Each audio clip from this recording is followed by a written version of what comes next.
Time and temperature from TD Bank.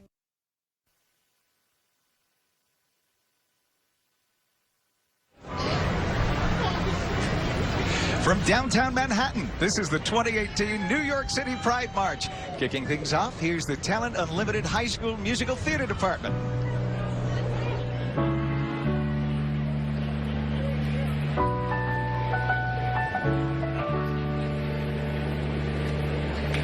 I'm not a stranger to the dark. Hide away, they say, 'cause we don't want your broken parts. I've learned to be ashamed of all my scars. Run away, they say, no one will love you as you are. But I won't let them break me down to dust. I know that there's a place for us, for we are glorious.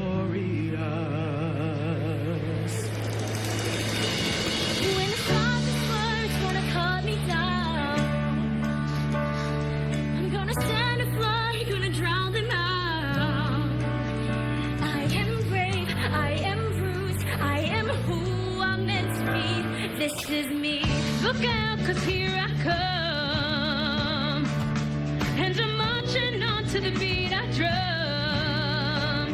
I'm not scared to be seen, I make no apologies.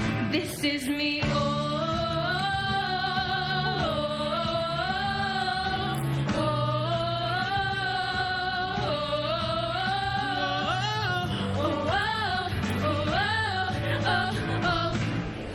Another round, bullets hits my skin.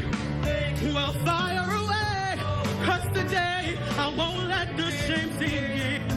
We are bursting through the barricades and reaching for the sun. We are warriors. Yeah, that's what we become. I won't let them break me down to dust. I know that there's a place for us, for we are glorious. When the sharpest words wanna cut me down, I'm gonna stand and fly, gonna drown them out. I am brave, I am bruised, I am who I'm meant to be. This is me. Look out, 'cause here I come, and I'm marching on to the beat I drum. I'm not scared to be seen, I make no apologies. This is me.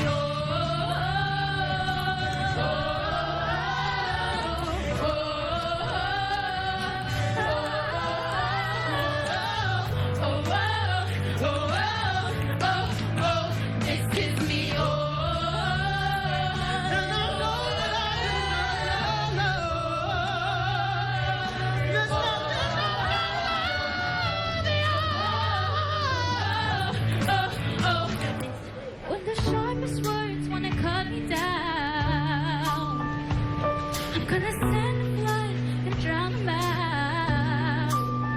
This is brave, this is bruised, this is who I'm meant to be. This is me. Look out, 'cause here I come. Look on out, 'cause here I come. I'm marching, marching, marching. I make no apologies. This is me.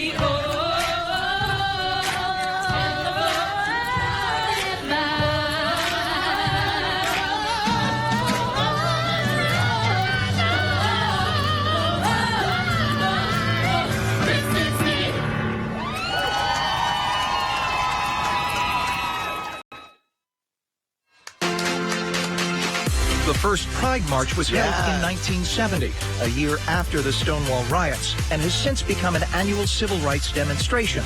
Over the years, it has broadened to include recognition of the fight against AIDS and to remember those lost to illness, violence, and neglect. Join us today on ABC 7, out in the streets for the biggest Pride celebration in the world, the 49th New York City Pride March.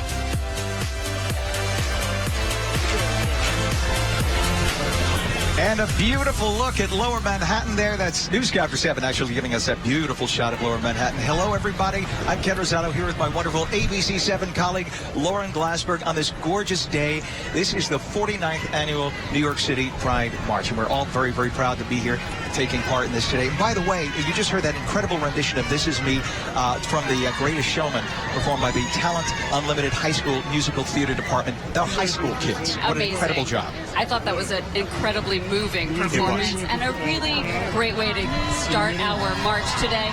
It is so great to be here for ABC 7's broadcast, our second year of doing so. Those kids are ready for the big game. By the way, Talent Unlimited started as an after-school program, and it became a full-fledged high school in 1995. They're very, very talented, and that's why it's called Talent Unlimited, clearly. They offer a balanced program, by the way, across performing arts studies and also liberal arts disciplines. And speaking of talent, we'd like to bring in our co-host. Let's get a wide shot right here. If you can't see this yellow from 10 miles away, there's something wrong with your eyesight. Shangela from RuPaul's Drag Race. It is such an honor to have you. Oh, well, I'm so thrilled to be here. Ken and Lauren, this is New York City Pride, and there is no larger pride or better pride, I think, in the entire world. So it's such an honor to be here today to celebrate with you guys. Absolutely. Well, you have marched in this march before, the last 2 years. What's it like for you today, sitting up here and looking out at the crowds? Well, being here and watching from this perspective, it's just even more of a special moment for me. You know, in watching it on the live broadcast last year and even marching in the Pride Parade with organizations like American Express and Delta in the past, this city has such an energy about it that is phenomenal. And I don't think anywhere in the world you can find the energy that you can find in New York City. So, honey, we're going to turn up today. I'm ready to celebrate. Can we have a how do we say it? A hallelujah. Honey, let me get you. It's a hallelujah like this. I practiced. Angela brought her fans. Neither of us is really good at this. You can do it. Look, there we go. Professionals. Yes. We learned from the best. It is a little steamy, so this is not a bad idea, Shangela. Thank you. Thank you. All right, right now we're going to take it to the Pride Fest stage right now. We begin officially with our national anthem.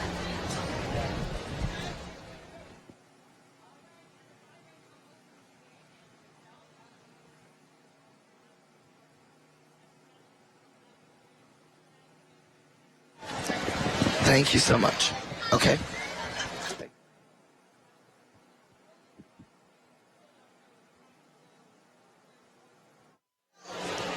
All right, we're having some audio problems there. This happens. It's live television. At least you know this isn't on tape. And that's trust me, you do not want to hear either of us. I don't know, Shangela, maybe you want to sing the national anthem. Oh, honey, these vocals. Neither of us can do it. These vocals are professional, okay? Yes, we can go to iTunes. Do it if need be. You know, you were on RuPaul 3 times. Yes. You have performed all over the world. You're just coming off of a big tour. Yes, well, actually in the middle of one. I'm on a 162-city tour this year all around the world. And you know what? Experiencing the pride that people have around the world in the gay community, the LGBTQ community, is phenomenal. But you know, even as far as we've come with all that we have here, there's still a long way that I think that we have to go. That's why we have to stay involved and stay visible and make sure that our voices are heard so much, not only in the U.S., but all around the world. And we should mention that this Pride March is actually the largest in the United States, among the largest in the whole world. We have 2.5 million people along the route this year, 49,000 marchers, which I believe is the biggest amount I think ever. that is the biggest turnout. And among those on the route right now is Kimberly Richardson, of course, from Channel 7, ABC 7. And she is looking fabulous in white on this sunshiny day. Yes, you know, we planned the this, rain Lauren, has right? held off.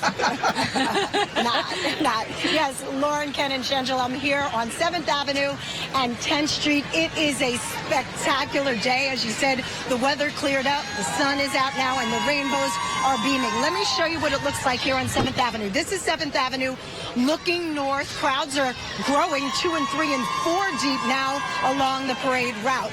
Many of them, all of them, embracing this year's theme, which is defiantly different. Now, if you look up the word defiantly, you will see words like bold and challenging, and that's what this is all about. Breaking down stereotypes. It's challenging false and archaic, really archaic ideas, and that's what we are here today for. Another special guest. You just heard the opening musical. Spectacular again, amazing, moving. Travis Harley. Travis, come on in. Travis was front and center. Congratulations, you knocked it out of the park. Thank you so much. Tell me, you're local, you're from the Bronx. Yes. Oh, yes, I am from the Bronx. Sorry, I'm from the Castle Hill area. Yeah, I was born and raised there, lived there all my life. Wouldn't have changed it for the world. It was tough, but it gave me what I needed to like live in a world like this, like, especially like in the time that we're in right now. But how was it performing just a few minutes ago? I kind of blacked out just a little bit, like just a little bit. It was amazing. This is something that I genuinely could have never dreamed or thought would happen. And one thing that I was actually telling one of my best friends was that, like, I've always wanted to perform at Pride, even if it was just like, or just like being in a flow or something, like whatever it was, I just wanted to be a part of it because it means so much to me, because, you know, it's a very hard thing, especially growing up in like the Bronx and being comfortable with yourself and who you are. So this is monumental for me. Like, this is beyond what I could have imagined for myself. Your mom's watching. Yes, she is. We talked about this before you came out. It's emotional for you and many other folks who are in your shoes and experiencing what you're experiencing. What do you want to say to her if she is listening and watching right now? Can I, like... Absolutely. I want to let you know, Mommy, I do everything and anything to make you happy. Yes, we argue and we fight, but I love you more than life itself, and I know sometimes you don't feel appreciated, but I love you, and I do appreciate everything you've done and will do for me. You're my mommy. Oh, love it, love it. Thank you, Travis. Congratulations. Moving, amazing opening, and we'll be seeing great things from you. Hopefully. Thank you, thank you, thank you. Absolutely, a hug, and we're going to hug, and we're going to toss it back to Lauren, Ken, and Shangela. Oh, Travis, so I didn't know that I lovely could to see that. I can't talk right now. I'm so choked up. That was so beautiful, and what a talent. What a talent. A young man looking for acceptance in this world and to be loved, like everyone. We have a lot more to go. A lot more. 3 hours of it. It's going to be a wonderful time, so we don't want you going.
Welcome back to the 49th Annual New York City Pride March on ABC7. Ken Rosano along with Lauren Glassberg and the one, the only, the inimitable Shangela. Well, Shangela. yes, and hallelujah. You can see the march is starting to make their way right now. There's a whole new route this year we need to tell you about. In fact, Lauren, why don't you describe the new route? Right, so traditionally, this march made its way down Fifth Avenue. Now they've changed things. It starts at 7th Avenue and 16th Street. It goes south. And then it is going to turn east on Christopher Street. And then it heads back north up Fifth Avenue. So it sort of empties out right around Nomad, 25th and 5th Avenue, which is a much larger room, or 29th Street, which is a larger, roomier area for so many people, because now 2.5 million people are in attendance. There are nearly 50,000 people marching. And this parade, by the way, we're on for 3 hours, but this parade went, I think, for 9 or the Over march, 9. right, for Over 9 9 hours. Incredible. And that was last year. This year, there are even more people in attendance, more people marching. And next year is World Pride. And, of course, we're hosting World Pride here in New York City on Channel 7. They expect 3, 4, maybe even 5 million people, which is why they had to test this new route out this year to make sure it's enough to accommodate all the people in the streets. Well, and as someone who has experienced World Pride before in cities like Toronto and Madrid, it's huge. Huge. Huge. Even to see this grow, it's going to be phenomenal. We see the Sirens women's motorcycle club. This is the oldest and largest women's motorcycle club in New York City. I can hear them. They're revving up. Leading the way with the sirens right behind them.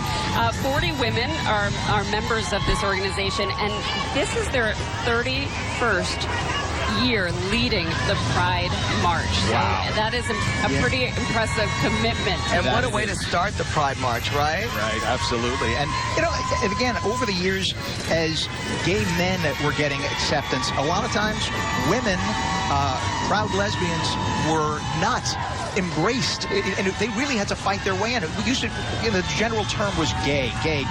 That's now why we have the LGBTQ, to be inclusive for everybody, who society in the past, sadly, has cast out to the edges. And as we continue to learn more about our community and dive deeper into it, we learn there are even more facets. You know, the LGBT community has grown to the LGBTQ community, and some places the LGBTQIA community, to involve others who are either asexual or intersex or questioning. So it's great to see us exploring even more about a community that has so many layers to it. You should never feel marginalized in this country. This country is yours. You should feel proud to be a citizen no matter who you are, no matter how you live your life. This is your country. Be proud. And today's our march. That's it. And what a great city to embrace this event for so many years, 49 years. Wow. Knowing that 49 years ago when Stonewall happened, that is what triggered all of this, to begin speaking out for this community, to be proud of being a part of this community, and to be accepted. Obviously, still a long way to go in this country. New York is pretty accepting. It's not the case elsewhere. But that is why events like this make such a difference. And we should mention for the younger people who may not know the history of Stonewall, what was happening. Stonewall was a gay bar. Lower Manhattan in the Village. It's now, of course, iconic. But gay men, mostly men in those days, some gay women, but mostly gay men, would attend, of course, like any other bar, go out on a weekend, and on a regular basis, they were getting harassed, beaten, arrested by police, because it was not, in fact, there were laws on the books. It was illegal to dance together. Absolutely. To either even touch in a bar similar to that. Yes, so they would a lot of times have undercover cops to go into Stonewall and then do these huge police raids that were very unfair. And now, thankfully, there was resistance, which is what the march was born out of. And now here we are today. Two of the important leaders out of the Stonewall Association was Stormy, was one of them. She was one of the women, a lesbian, who helped overturn a police car, yes. which sort of got things in movement. And then Marsha P. Johnson, who is outspoken and relentless, trans woman of color, who was a fighter back in the early days of this movement. No, it took that kind of resistance to people to say, you know, that's enough. That's enough of us being mistreated unfairly.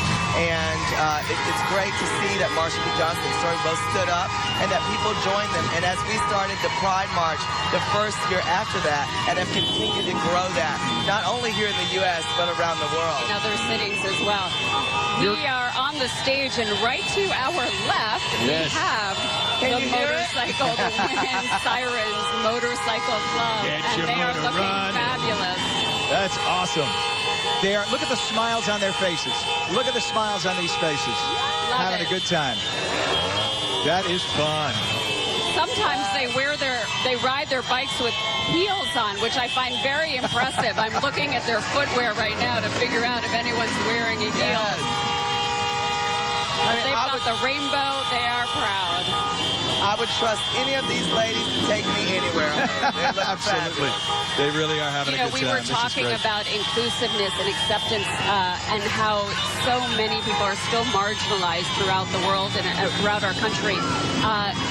Just in 2017, a little bit of data, and it's quite disturbing. 28 trans people were killed for being trans. They were targeted just for that. So this country has a long way to go to protect. Yes, and even around the world, it's still illegal to have same-sex relationships in 72 countries around the world. So, it's moments like these, though, that make us really proud and happy to know that the fight that has been put in, that the work that's been put in is definitely paying off.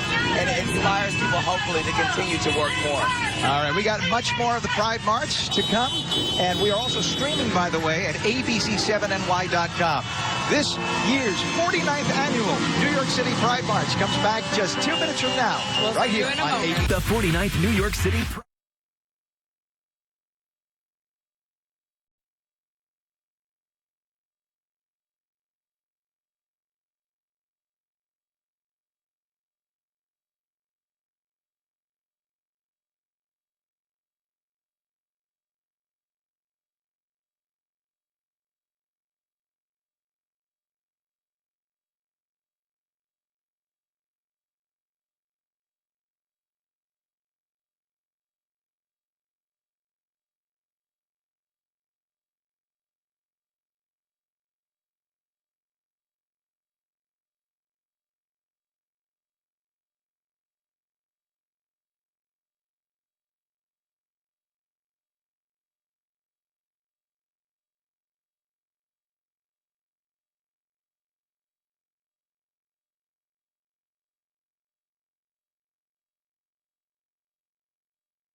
Welcome back to the New York City Pride March now in its 49th year. You're looking at the sirens. They always lead this march, and they're just leaving 7th Avenue and coming east onto Christopher Street, which is the new route for this march.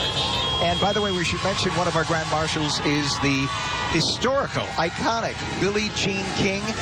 She was, of course, former #1 tennis player in the world, constant pioneer, advocate for equality and social justice.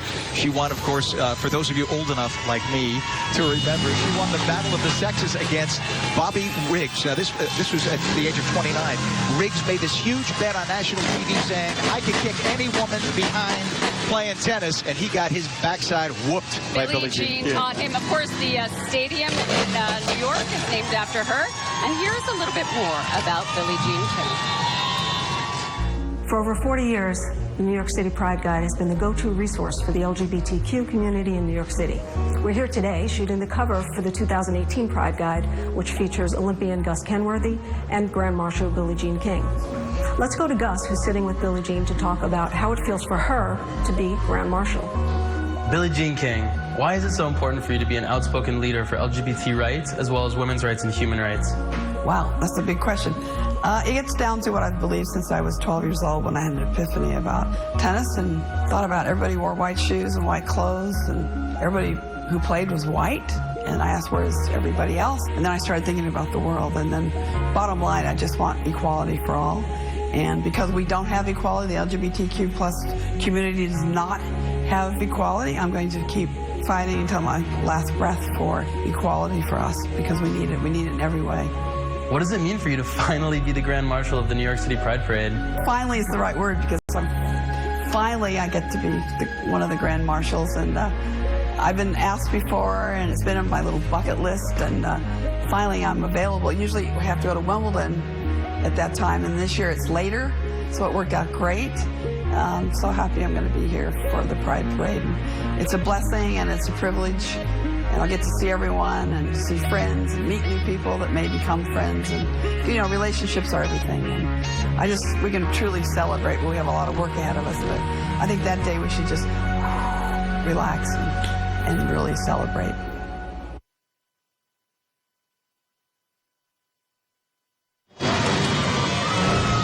About Billie Jean King, and we have the Pride Guide magazine with her on the cover right here. Oh, wow. And I'll flip through this in a little bit, but she's done so much for the sport, but also so much for men and women who are gay, lesbian.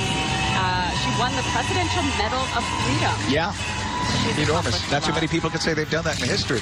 And of course, she was immortalized in a film recently called Battle of the Sexes with, I believe it was Steve Carell and Emma Stone, who portrayed her in the film, which was fun and phenomenal.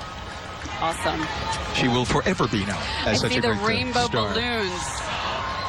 Love seeing those. I can't remember how many balloons there are in there. I think it's thousands. It is thousands, clearly. In fact, the arches consist of 2,000. Just those arches right there. So each one has all of them together, 2,000 balloons.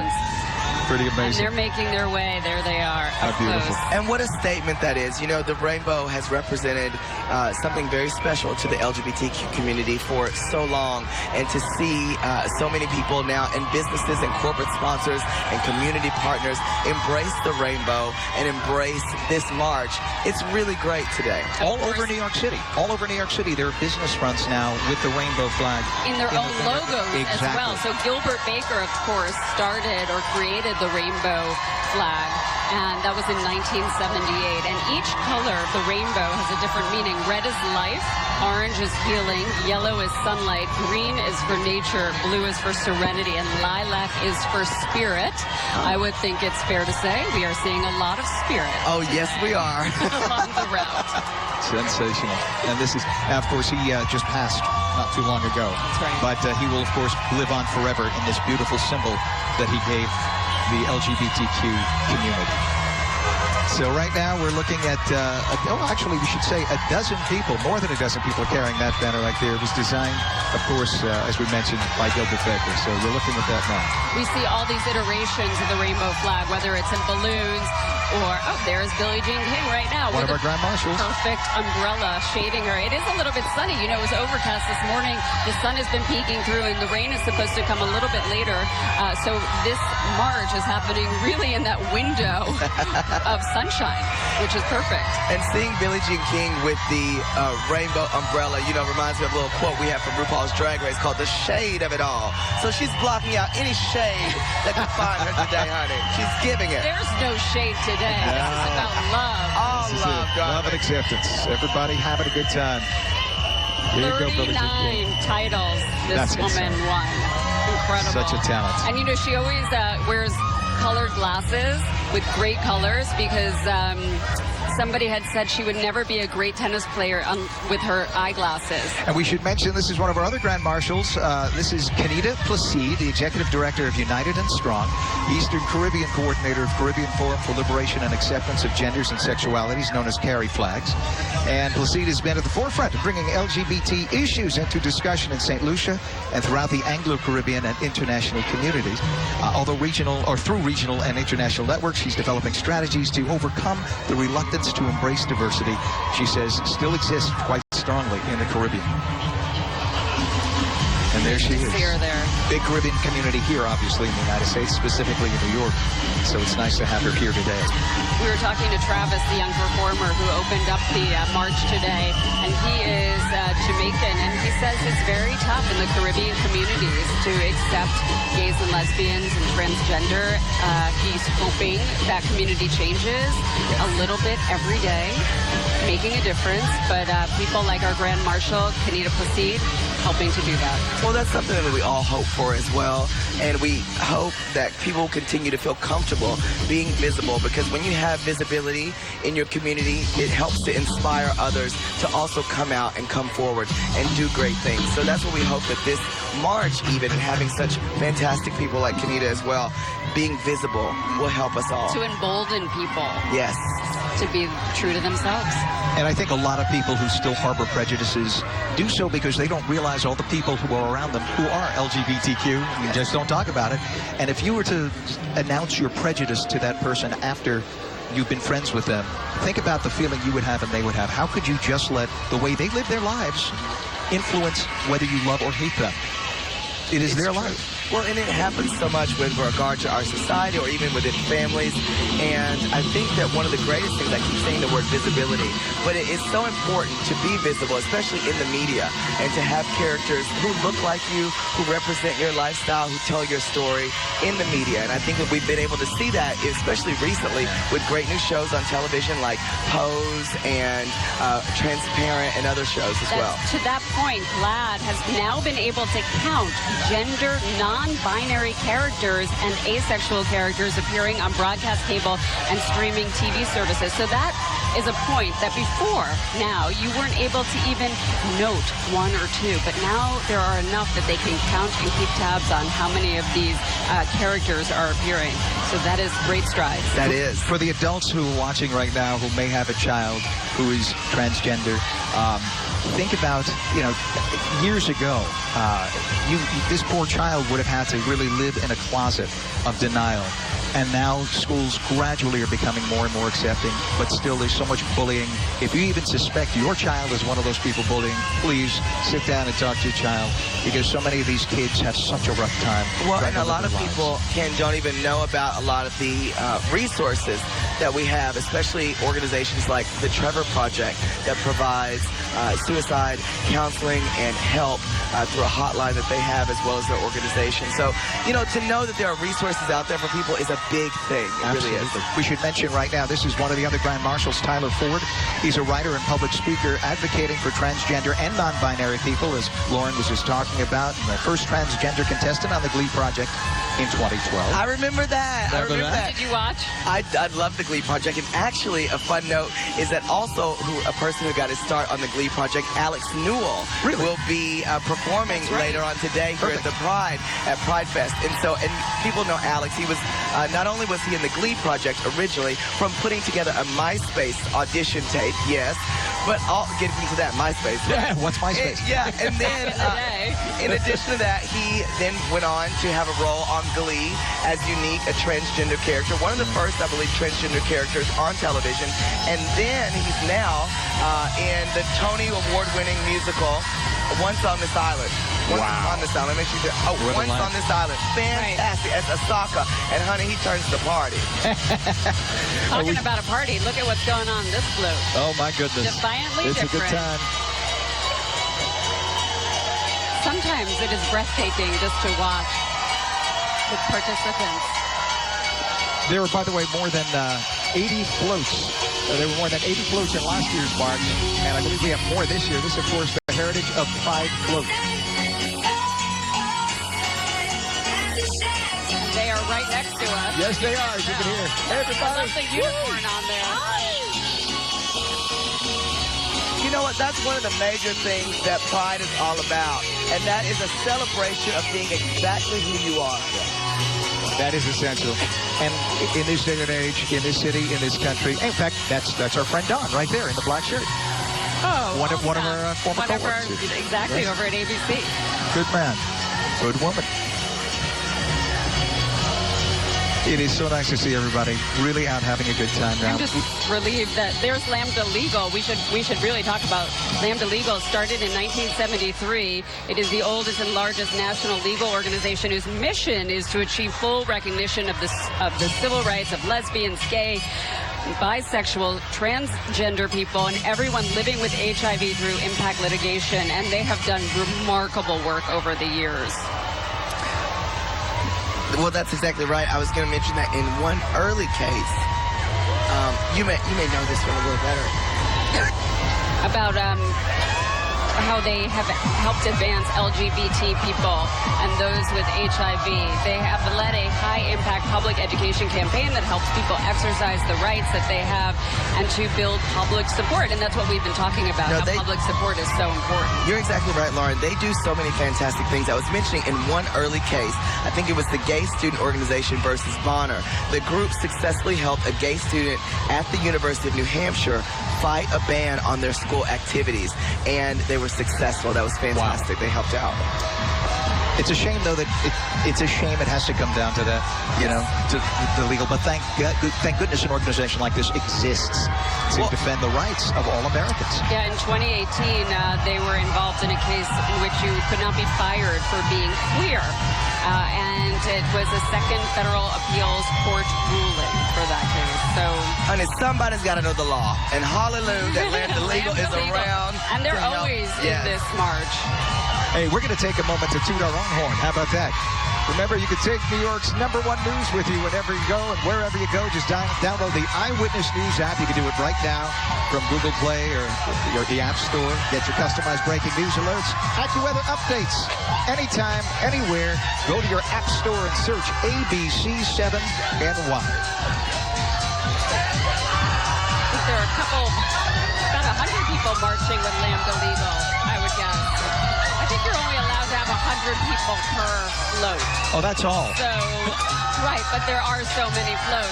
Well, when you have so many people in a great city like New York, you just want to be involved. Absolutely. And it's so great to see so many people excited to be involved in today's Pride March with great organizations like Lambda Legal and others. And the energy out here, it's intense, honey. I love it.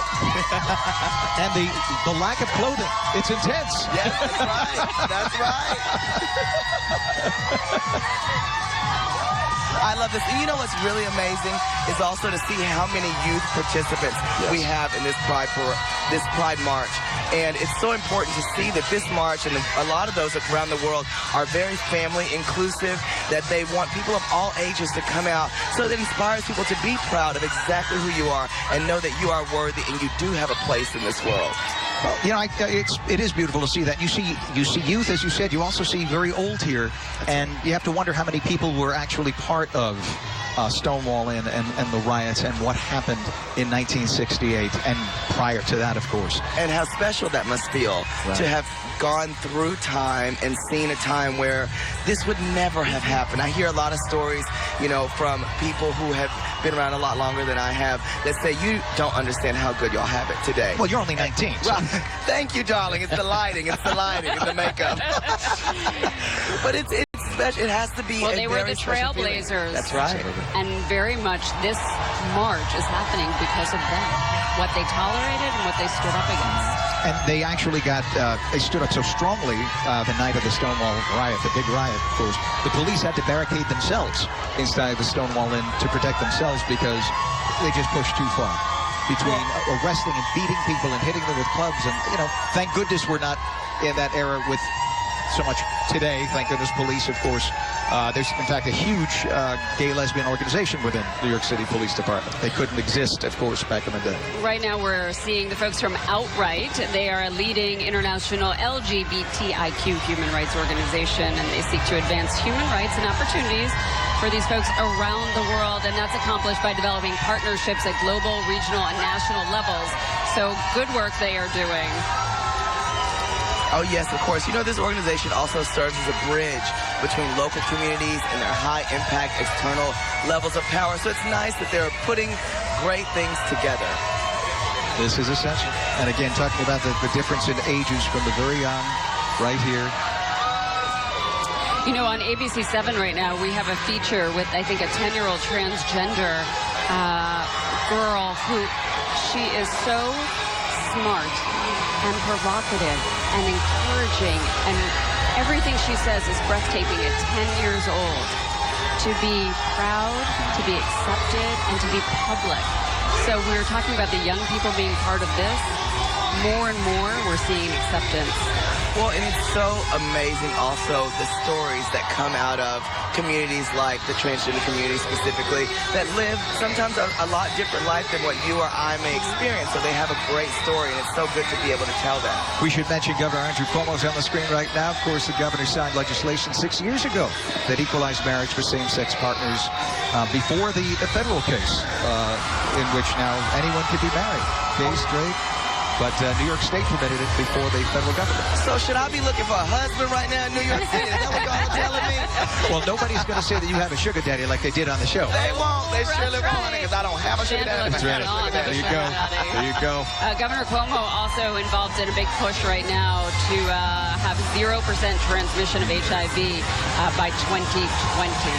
Would that be beautiful? That would be amazing. It is a miracle how far we've come with HIV treatment, with PrEP.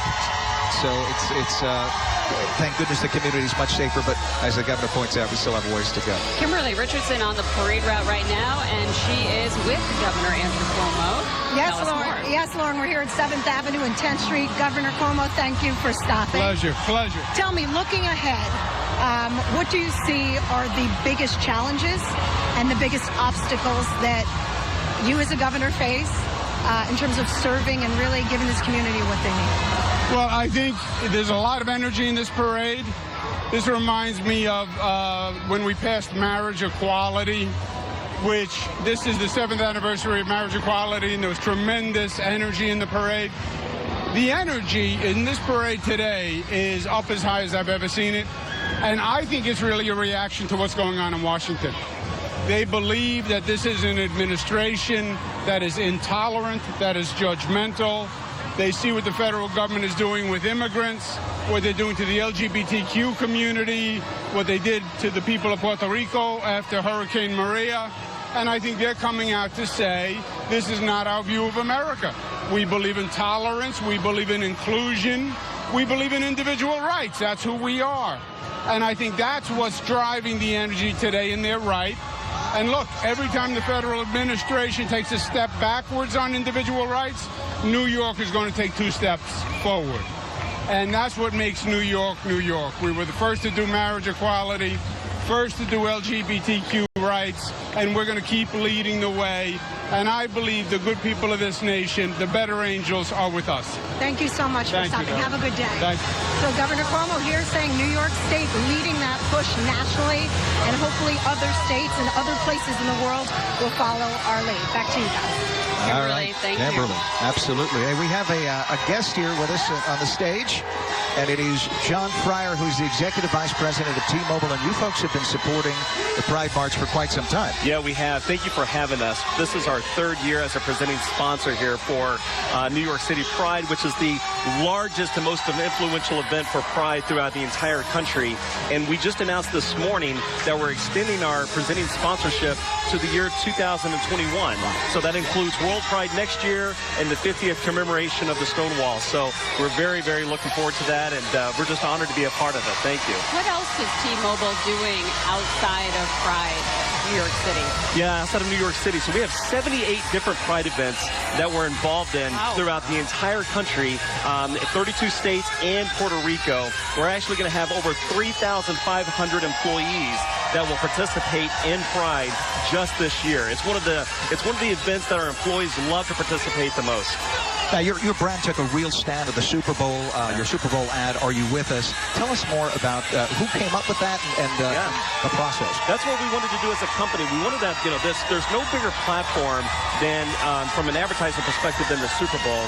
And what we wanted to do was take that time and take that opportunity and really take a stand, not only to our employees, but to 74 million of our customers, that we are all about equality. Not equality for some, not equality for most, but equality for all. And that's crazy important to us as a company, and it's core to who we are as a company. How do you gauge that compared to other companies?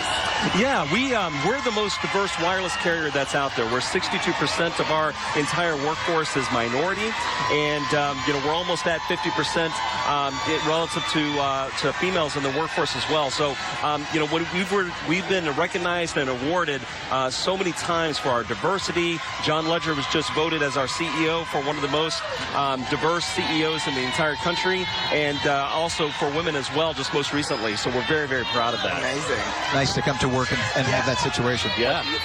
What do you find is the general mood of your employees during around this time during the Pride March? Oh, they're incredibly passionate. There's no other event that we do as a company where you have as much passion. We have almost 500 people in New York City at Pride. I just spent some time with them just a few moments ago, and they are crazy over the top. We have some pretty crazy passionate people anyway at our company, but at Pride, it's like where people can really be who they are, and that's what we celebrate and what we cherish at T-Mobile.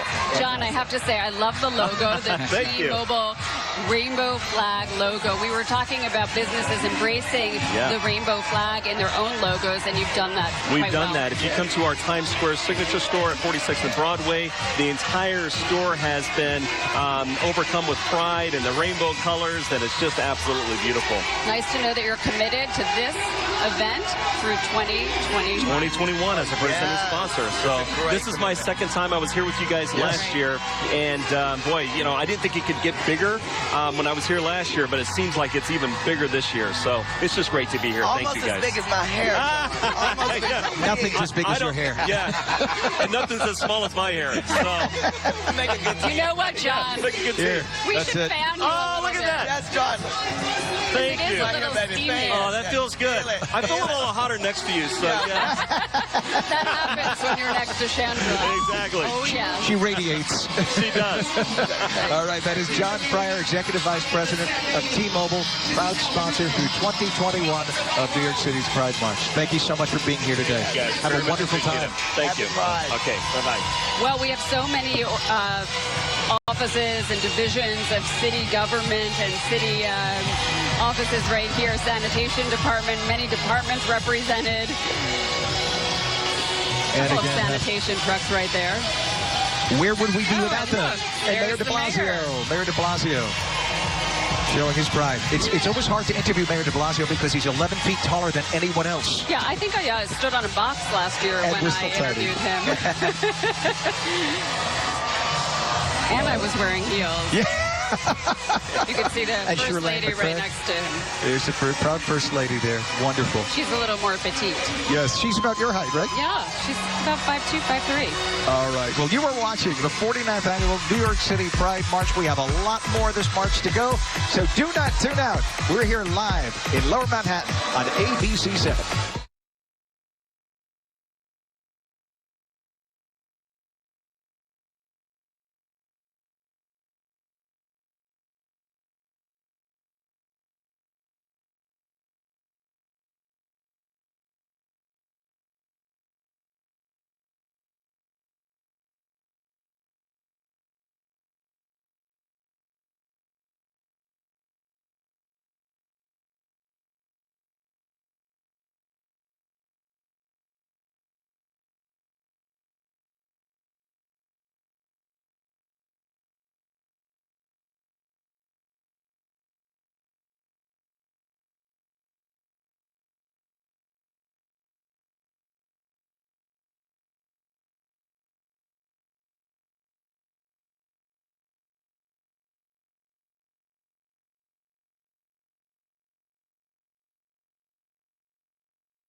Welcome back. Welcome back. This is the 49th Annual New York City Pride March. So nice to have you along here at ABC 7. And we want to remind you that next June, New York will host World Pride 2019. 3 million people will celebrate Pride in over 50 events during the month of June. You know, we have 2.5 million here today. Next year, 3 million people, and you can learn more at nycpride.org/2019. It's Ken Rosado, Lauren Glassberg, and of course the wonderful Shangela. And you could always follow on social media. If you're out there, why don't you take some pictures? And, there's us. Look at that. Hey, you know, people can tweet, they can Facebook, they can Instagram, all using the hashtag NYC Pride, and your picture can actually be seen on TV. So make sure you get on that social media, baby. I'm gonna get on mine right now. By the way, when you hashtag NYC Pride, the words come out in rainbow color. I don't know how it happens, but it does. Magic. It's so cool. It's magic, Lauren, girl. It's magic. Rainbows are magic. It's just a fact. So Yeah, They really are, and we are seeing magic everywhere today. Hello, everybody. Hello. The streets are full of people out experiencing Pride today, celebrating, showing the love to each and every person. It's a phenomenal. Look at this. You have to have a hat that looks like that. Honey, I've got everything that looks like that. I got a gown that looks like that. I got a hat that looks like that. I probably have a merchandise pin that looks like that. Got a written across the front. And a hallelujah coming out of the bird's mouth. Yes. Amen to that. So many organizations in this march today. Hard to make out who we're seeing right now. CCRP, there's Chuck Schumer, our senator, and he has marched year in and year out. He sure has. Hello, everybody. And for those of you who are going to be on the go, just reminding you again, you can catch this streaming live at abc7ny.com. Talking about Senator Schumer, his stand on LGBT rights changed when his daughter was in grade school and she had friends who had two moms. An example of why being out can create positive change in the world. And by the way, Letitia James, speaking about being out, New York City public advocate running for New York State Attorney General in the next election. Major friend not to only the LGBT community, but all middle class and working class. She is very much an advocate for this community. It's phenomenal to always see so many of those who are involved in politics also really stay well connected to the community. If they want to stay in office, they pretty much should, shouldn't they? That's true. That's a true statement. You have to represent all of the people, not just some of the people. Well, it hasn't always been like that, but I think it's so great that people are understanding that you do have to represent all if you are going to represent in office. And it's nice to see so many of the New York political officials out here today marching in our Pride March. It's the largest LGBTQ community in the United States, right here in New York City. It is. It's like more than 250,000 people self-identify as part of the LGBTQ community here in New York. If you lifted that number of people I up would and think it would be more. Probably is more. There's just, as Shangela said, self-identified. Right. If you lifted that number up and put them anywhere else in the country, it'd be one of the larger cities in the United States. Well, and I know about big cities because I'm originally from a small town called Paris, Texas. So I know about big cities, honey. Yes. Of course you're Gay Paris. Gay Paris, yes. Oh, yes. It is now that I've been there, Lauren.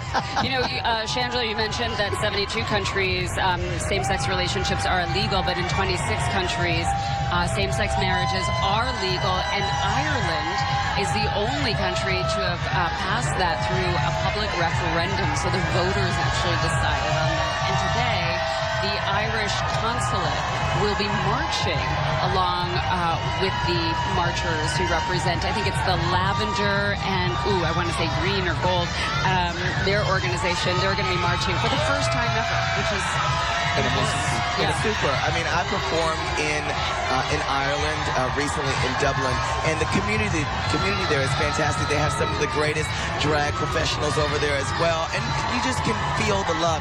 Even in their contestant for Eurovision, which is an international singing competition they have in Europe, their representative was the first time that a country had put forth a live performance that featured same-sex dancers in a relationship on stage. Oh, wow. It was really heartfelt and heartwarming. I bet that was moving to see. Can we talk more about Shangela? I want to talk more about Shangela. What? I want to know. Well, yes. I want to know your story coming from Paris, Texas, when you first decided that, hey, this is who I am? Was it difficult in that community? Well, you know, growing up in a small town, and anyone who's ever grown up in a small town, you know that it is more difficult for you. Honey, everybody knows your business. And not only that, but just because of you don't have as much, like I talked about, visibility of people who are like you in that community. So a lot of times you may feel alone. You may feel like you weren't accepted. And in my personal experience, you know, I grew up in a very strong Southern Baptist home with my grandparents. And so it wasn't something gay, wasn't something that was talked about. And it was actually preached against, you know, every Sunday and Wednesday at Bible study. But the great thing is once I came out and I owned exactly who I was and found, you know, who I was and figured out that that was someone who was worthy of love, I became a better person. And I think that more people, especially my family, have been able to show me more love and respect and acceptance because I love myself. So it all starts there with loving yourself. And then when I became a drag queen, it just got more fabulous in life. Well, you're DJ Pierce when you're not Shangela. That is true. That is in the morning and late at night. You got it. And I'm sure it feels a lot more comfortable.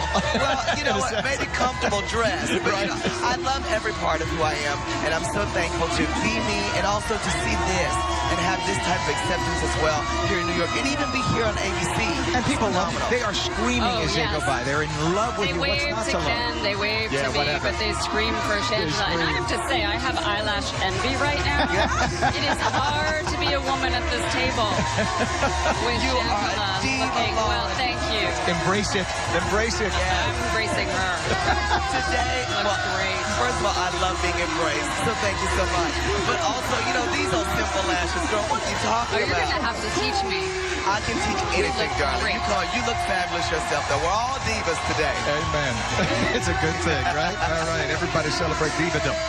We should also mention, did we have Corey Johnson pass yet? I saw a sign for Corey Johnson. Well, he is the Speaker of the New York City Council. He's a City Council member for the 3rd District. And we should also mention that the Council introduces and votes on legislation, for those who don't realize, negotiates the city's budget with the mayor, monitors city agencies, and reviews land use to make decisions about the growth and development of our city. We were talking about all ages right there. Yep. And you know, you've noticed, and also that you mentioned before, the New York City Council that engages several of these LGBTQ Pride celebrations. So again, it's so great to be connected with so many amazing organizations, councils, businesses here with our Pride March. Well, Corey Johnson is out. He's a gay man living with HIV, and he has had several initiatives involving the LGBTQ community, and also he's very involved with the Pride celebrations today. And what a nice... Oh, there we go. So Corey Johnson is with Kimberly right now. Let's go right to Kimberly on the street. Kimberly. How is it being here today? I'm just dancing. I'm down to some Donna Summer, the Divas. We're doing it in the Village. Let me ask you on a more serious note. For the council in the city, what do you think are the top things that you'd like to accomplish looking forward, say, to the next year? What are the biggest things that, in your opinion? Well, we've made a tremendous amount of progress in New York City. The problem is you have a federal government that's extremely hostile, that's rolling back protections against LGBT people on a daily basis, hurting transgender Americans who want to serve in the military, hurting transgender students by rolling back Department of Education protections. And so we're doing a lot here in the city. We still could do more. There's still an issue of youth homelessness because they've been rejected by their parents. We just created 60 beds in the budget to help those young people. So we're going to keep fighting. Today, though, is about celebration. It's about reflection. It's about dancing. Wait, you have more. As Lady Gaga said, baby, I was born this way. Speaking of that, the theme of this year's march, defiantly different. What does that mean to you when you hear that? That's the tagline for New York City. 40% of New Yorkers were born in another country. 200 languages spoken in Queens. The largest LGBT community in the world. We are a strong city because of our defiant diversity. Love the day. Thank Get you, your move on. Get your groove on. Little dance. Okay. All right, we're dancing. Yes. We're dancing. Bye. That's wow. fun. He's got the moves. You've got the moves, Kimberly. Back to you guys. I love how he just extended defiantly different to everyone. Yes. That is who New York is made of. That everyone is from a different place. They speak different languages. This is a city of immigrants. This is a city of gays and lesbians. It doesn't matter who you identify with, what you identify with. You are a New Yorker. We are all defiantly different. Walk down the street, be proud, and accept everybody around you. Embrace everybody around you.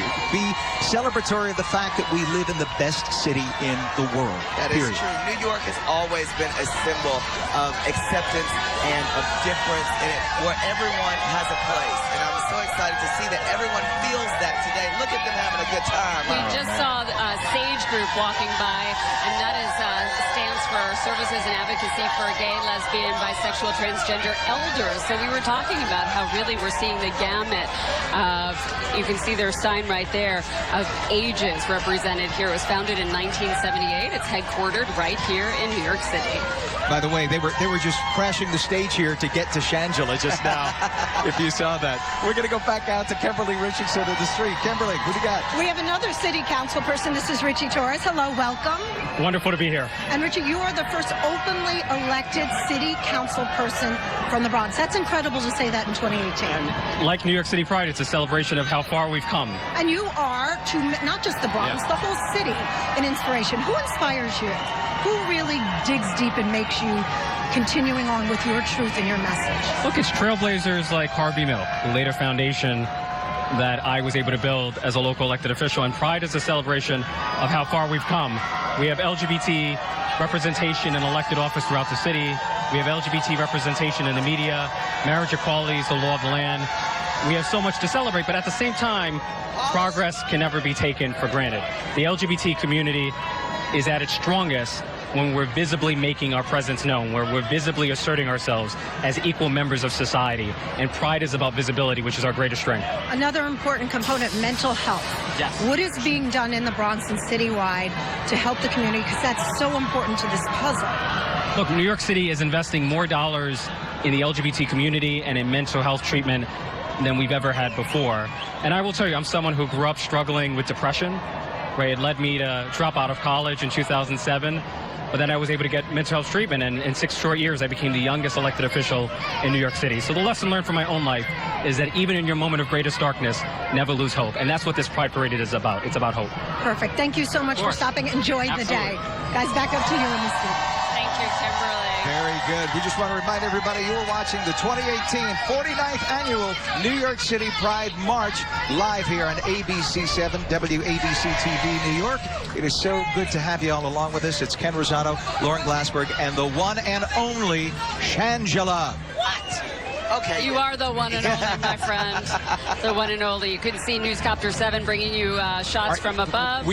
We are at the corner of basically West 4th and Christopher. And we want to look at the beautiful rainbow flag. How beautiful is our rainbow flag and all it represents to all the people of New York City. You can see they painted the street right down by Christopher Street near the Stonewall Inn. They painted it in a rainbow for everybody to be able to enjoy and walk on and feel proud. Monday at 5. It's a sunny side.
I'm back on.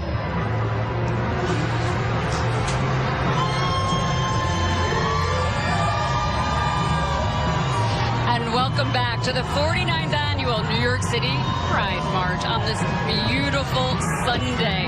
The march started on 16th Street and 7th Avenue and is making its way south on 7th. It's a different route this year, and we are bringing it to you live right here on ABC 7. I'm Lauren Glassberg, joined by Ken Rosado and Shangela. And we also have with us a special guest, Rachel Tiven, the CEO of the Lambda Legal Defense Fund. So nice to have you here today. Thank you. How does it feel to be in this march today? Thrilling. Lambda Legal has been marching for 45 years, and we are the people who sue. And we are so proud. And you're good at it. We are really good at it. We win for LGBTQ people and people living with HIV nationwide, and we are going to keep doing it. Yeah. You've had some recent victories. Talk a little, and we mentioned as we saw your group walking by, we talked a little bit about some of the big cases that you've been working on. What are some of your recent victories? We are winning for transgender military service members. We are fighting hard in Seattle. Our case, which has nationwide implications, we have won a preliminary injunction that keeps trans service members who are volunteering to serve their country serving. And we are continuing to fight that until that injunction is permanent and there are trans people serving proudly, serving their country. These are tough political times for this community. So your work is cut out for you. Indeed. What do you find is one of the largest challenges currently facing Lambda Legal? I think the challenge is keeping everybody focused on the fact that it's all one story. There isn't an attack on queer and trans people that's separate from an attack on immigrants and detention of immigrants at the border. There isn't an attack on people living with HIV that is separate from the attack on Muslims and people of color. It is all one story, and we are fighting it together. Now, where do you get the financing to do this? Because it costs money and takes time. All comes from individual people nationwide. We've got some wonderful law firm and corporate support, but almost all of our money comes from donations from individuals. Hint, hint, if anybody out there would like to, there you go. It's a great investment. You're based in New York City, and do you take on cases that are appealing to you that can make a difference? Is that how you get involved? We get involved in cases that have the most impact for the most queer people and the most vulnerable people in the country. We design our litigation from 6 offices nationwide. We opened an office in Washington, D.C. the week after the inauguration to fight the president head on from Washington, and 5 other offices, including our headquarters here in New York. All right. How can people donate or provide assistance to Lambda Legal? Absolutely. Go to lambdalegal.org. You can make a donation online. You can make a donation through Facebook and Twitter and Instagram. You can reach us. And it's an investment in what you'll be able to tell your children and your grandchildren and your nieces and your nephews. When people ask, what did you do to fight back in this time? This is how you can say, I participated. Hard-working person. All right, Rachel Tiven, CEO of Lambda Legal Defense Fund. So nice to have you with us. Thank you for having me. I'm sure we'll see you next year as well. Yes. Thank you so much. Happy Pride. Okay, happy Pride. Enjoy the march. All right. They do so much great work. We want to tell you a little bit about Princess Janae. She is an LGBTQ activist rooted in legacy of one icon who lives in the Bronx, her legacy lives on in the Bronx and beyond, because there's an organization that is created in her name, provides a lot of opportunity for marginalized community. It is just one way activists pave the way for a more equitable tomorrow. Take a look. You know, Princess Janae was a very... Sorry. I actually knew her. I didn't know they had this organization. You can talk about that. Thank you. Nice to meet you. I can't wait to like give. Good, exactly. Thank you.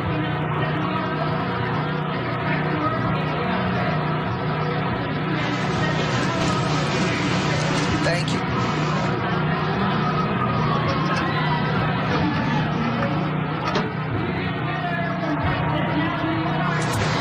We had a little technical problem You there just a moment actually ago. knew Princess Janae, Shangela, right? I did. You know, I've been performing since RuPaul's Drag Race season 2, way back in the day, and I would come to New York a lot, and she was a staple, a great transgender community member who was on the scene here as well, performing in a lot of the nightclubs and events, and the community lost someone very important when they lost her. But I will say that it's wonderful to see that her name and legacy lives on with regard to this organization, and I know she's She's probably looking down on us, very, very happy about today. She probably helped bring us the sunshine today. Thank you, Princess Janae. Absolutely. See Letitia James walking right now with a nice group behind her. The second most powerful position in city government. And considering a run for Attorney General of New York State. A lot of people don't realize the New York City Office of the Public Advocate, she represents New York City's people to the elected officials, if you will. So she's our direct representative to the city government. And by the way, if she's not busy enough doing that, she's also attending Columbia School of International and Public Affairs for a degree in a master's of public administration. And she was the first woman of color to hold citywide office in New York City. We've had council members, et cetera, but she's the first woman of color to hold such a major citywide office, second in power only to the mayor. And the Democratic Party is endorsing her for the race of Attorney General here in New York State. Pretty powerful. That's excellent. It's great to see, someone, especially a woman and a woman of color, to be such on the forefront here in New York City with regard to government relations and the citywide organization and council that she is. So that's fantastic to see. Well, the city is made up of a lot of different people, a lot of different shades, a lot of different religions, different ethnicities, nationalities, and different sexual identities. And it's good to see that government is now gradually representing everybody. And also very inspiring. Yeah, and very inspiring to others. Yeah, like we keep saying how many youth are involved in today's event and in today's march. And it's so important for that, to see so many different people in different positions of power. And there's New York State Comptroller Thomas DiNapoli.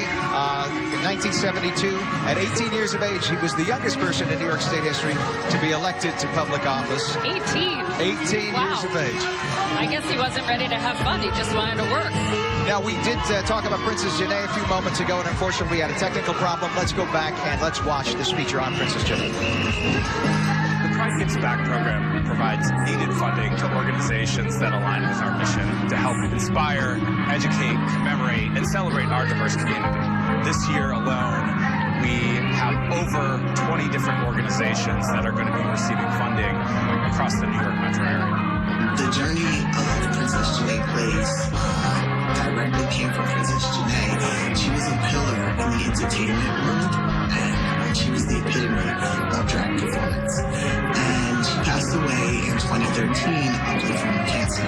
Princess Janae Plays follows the Housing is Healthcare mission in New York City by giving the members all the tools needed to achieve safe, adequate housing. We're looking at all aspects of what it looks like for you to build equity in the community here in New York. Princess Janae's Place is doing amazing work for the trans and non-binary communities within the New York metro area. They're creating a safe space for those to know that they can be welcomed and have the resources to feel safe within their communities. The supportive service and environment of Princess Janae's Place has changed my life. I was homeless in a shelter. My goal set was 2 months. In 2 months, I was out of the shelter in my permanent apartment. I'm one of the brand ambassadors for Princess Janae's Place. I'm also the lead brand ambassador. At the end of the day, we might have everything we need, but that next person doesn't. So it's our challenge to make sure that the opportunities that were allowed to us can be allowed to the next generation. Yes. And that is quite amazing that so many people who are transgender suffer so much. Many can't get jobs because bosses don't want to hire. And so this is what happens. So many end up homeless for no reason other than prejudice. And they don't have the support at home. No. Where so many people have that foundation when it comes to getting that first job or that second job, they can stay at home. But sometimes the families do not embrace these young people. Yeah, I mean, there's such a spectrum of the story for transgender people of the community because, we talked earlier about the 10-year-old and her provocative story and being accepted, but there are a lot who are not accepted. And it's so great to see that there has now become an organization like Princess Janae in the legacy of such a great person from the community like Princess Janae was that helps people. And I think that the brand ambassador that spoke there in the video was exactly right. We've got to help each other. Those of us who have been helped in this world and who have had a leg up, we've got to give back and pass that spirit along for sure. And to make sure that that community is not divisive. Yes. That it is inclusive. It doesn't matter what faction you might be part of.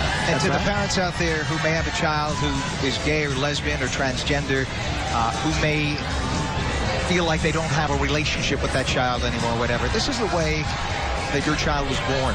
This is your child, all right? Never, ever stop loving your child. Well, it's like the Lady Gaga song, Baby, I Was Born This Way. Okay, I love Mr. Lady Gaga, and I love that song because it speaks so much to our community. And at the time when it came out, it was so special to know that even like a huge artist like Lady Gaga also encouraged and supported people who felt different or left out and said, you know what, baby, you were born this way. Love it. Now, talking about Lady Gaga, you're doing something with Lady Gaga, am I correct? Oh, yeah. Tell us about this, Angela. Well, I'm very excited because this fall, Lady Gaga and Bradley Cooper have a film called A Star Is Born, and yours truly has a role in the film. I'm very excited. Clearly, you're the star. Oh, well, you better stop. I have been born. It is true. Don't tell Gaga, who is a fantastic New York native, of course, and represents this city so well around the world. So it was phenomenal to work with her. She was exactly how you would want someone to be that you idolized and loved on set. And she kept calling me, Shine, you know, to the beauty. She's like, oh, Shine, tell another story, Shine. And I was like, so awesome. How many days did you shoot? We shot for 4 consecutive days. And of course, that's only a small scope on how large the film is. So it was just amazing. I can't wait for it to come out this fall. I saw the preview. Oh, girl. I was riveted. Oh, I honey, can't wait either. And now to know that you're in it, even more. Yes, me and LG. I'll text her and tell her you love her. I sure will. I don't have to know. I don't have to. You know, she lived right around the corner from Channel 7. Oh, let's go. Yeah, we'll go back later. We'll go hang out. We'll go to her dad's restaurant 2 blocks away from it. Anyway, again, you are watching the 2018 49th Annual Pride March here in New York City on ABC 7. What a wonderful day. The sun is shining. The rain isn't coming until much later. Holding, fortunately. That's a good thing. And we're seeing the interesting costumes of people coming by right now. Bubbles in the air. Yes. But a good time had by all. It is a day to express yourself, as Madonna has said in the past. So it's exciting to see them there. You know, don't forget World Pride. This is a fantastic celebration today, but World Pride is coming next year. Next June, New York is going to host World Pride, and there are going to be more than 3 million people celebrating in over 50 events during the month of June. I can't even imagine how great that's going to be. And you can learn more at nycpride.org/2019 to find out about next year. So you can see Newscopter 7 just panning up 7th Avenue. This March, this year, in anticipation of next year's World Pride event, is different. They wanted to make sure that there was enough room for the anticipated 3 million people next year. This year, we only have 2.5 million. Oh, that's it. It's a regular huge Friday night turnout. for me. So the parade is moving south on 7th Avenue, and then it turns east on Christopher, and then goes up 5th Avenue. It used to just go down 5th Avenue and would head west on Christopher, but they needed an area where more people could end up. 49,000 people marching in this year's march, and it's the largest ever now for New York City, the largest in the country and one of the largest in the world. Is it 80 floats? I believe 80 that was the number. 80 or 86, I think, is the number. That is impressive. Well, it shows that there's such a community as well here in New York City. And I think that should be inspiring to people around the world that this year you continue to break records with even more people coming out, celebrating who they are, and celebrating others and the love and acceptance that we can share. We should mention, because we did mention Governor Cuomo before, Cynthia Nixon and her supporters are marching right now. Remember, she's running for governor as well. Yay! Best known for her role as Miranda Hobbs in Sex and the City. Don't even get me started. I love it. She's a big advocate for the LGBTQ community. She's married to a woman. She's been very strong about the Me Too movement and the role of women in New York politics. Well, I was always a huge fan of hers, and to hear her voice and to see how involved she is in advocacy and the things that she stands for, I stand for her even more, honey. That is awesome. Big turnout for her, too. All her supporters marching. I just had some friends who just walked by. I haven't seen in years, literally years, who just shouted up. Yeah, the Pride March, bringing people together. That's what we do. That's a good thing. You know, it's kind of nice. We got a little cool breeze right now, making it really comfortable. Well, I have a fan. Yes, we all do. A Shangela fan. You do, don't you? The event I get way too hot. Thank you for providing these. I still haven't learned the wrist move. Well, it is something that we drag queens are born with, but I'm more than There's happy Cynthia to Nixon teach you, right darling. there. Yeah, but you like have a doctorate in the fan move. Yeah. We're in grammar school. We're just learning. We educate very quickly around here, darling. Look how fabulous she looks. I love Cynthia Nixon, and to see her journey to where she is here today, it's really inspiring and super amazing. And look, that's Leah DeLario. Very passionate about her beliefs, certainly. People will recognize this actress from a show called Orange is the New Black on Netflix. That's right. Yes, huge. And Cynthia's partner, just to her left. Grand. Her right. TV left. Honey, you never know who you're going to see out here at the New York Pride March. That's why I'm here. I'm only here to see everybody. I'm here to see who I'm going to see. I see Cynthia Nixon. Hallelujah. Let's see if I can get her to wave at me. Cynthia, look over here. You realize it's the one and only Shangela, Cynthia. Yes, yes. You will remember me from my one-arc episode of Sex and the City. No, I'm just kidding. But, you know, I did work with Sex and the City creator Michael Patrick King on a show called Two Broke Girls. I was in an episode of that, out of drag. But he was phenomenal. And he's also a New York native as well. Beautiful. You've actually been on quite a few TV shows. Yes, you know, I'm very just excited to be able to work in and out of drag and television as an actor and continue to tell stories, because the stories from the LGBTQ community, I think, are so very important. And a lot of times they don't get told, or they're told by people who maybe haven't fully experienced that life. So it's not as genuine sometimes as a story. It's stereotype and a true story. And it has been in the past at times, but it's so great to see shows on television now like Pose and Transcendent and other shows that have gay characters that truly tell the story. The authenticity. Yes. Is there. So hire me. Did I mention that? I'm available. It seems like you're rather busy, actually. You're all over the world. It's been said, darling. It has been said. We got to mention the radio stations going by, too. They support us, too. They watch us, and we listen to them. We saw KTU a second ago. We saw Z100 going by. Say hello to you folks. And T-Mobile right there. We had Executive Vice President on, John Fryer, earlier talking about how diverse that corporation is and how they stand with all of their employees. And they're doing events all over the world, all over the country, rather, for T-Mobile for Gay Pride, not just here in New York City. Big turnout. They're right next to 2018. And they are fired up, honey. I love that.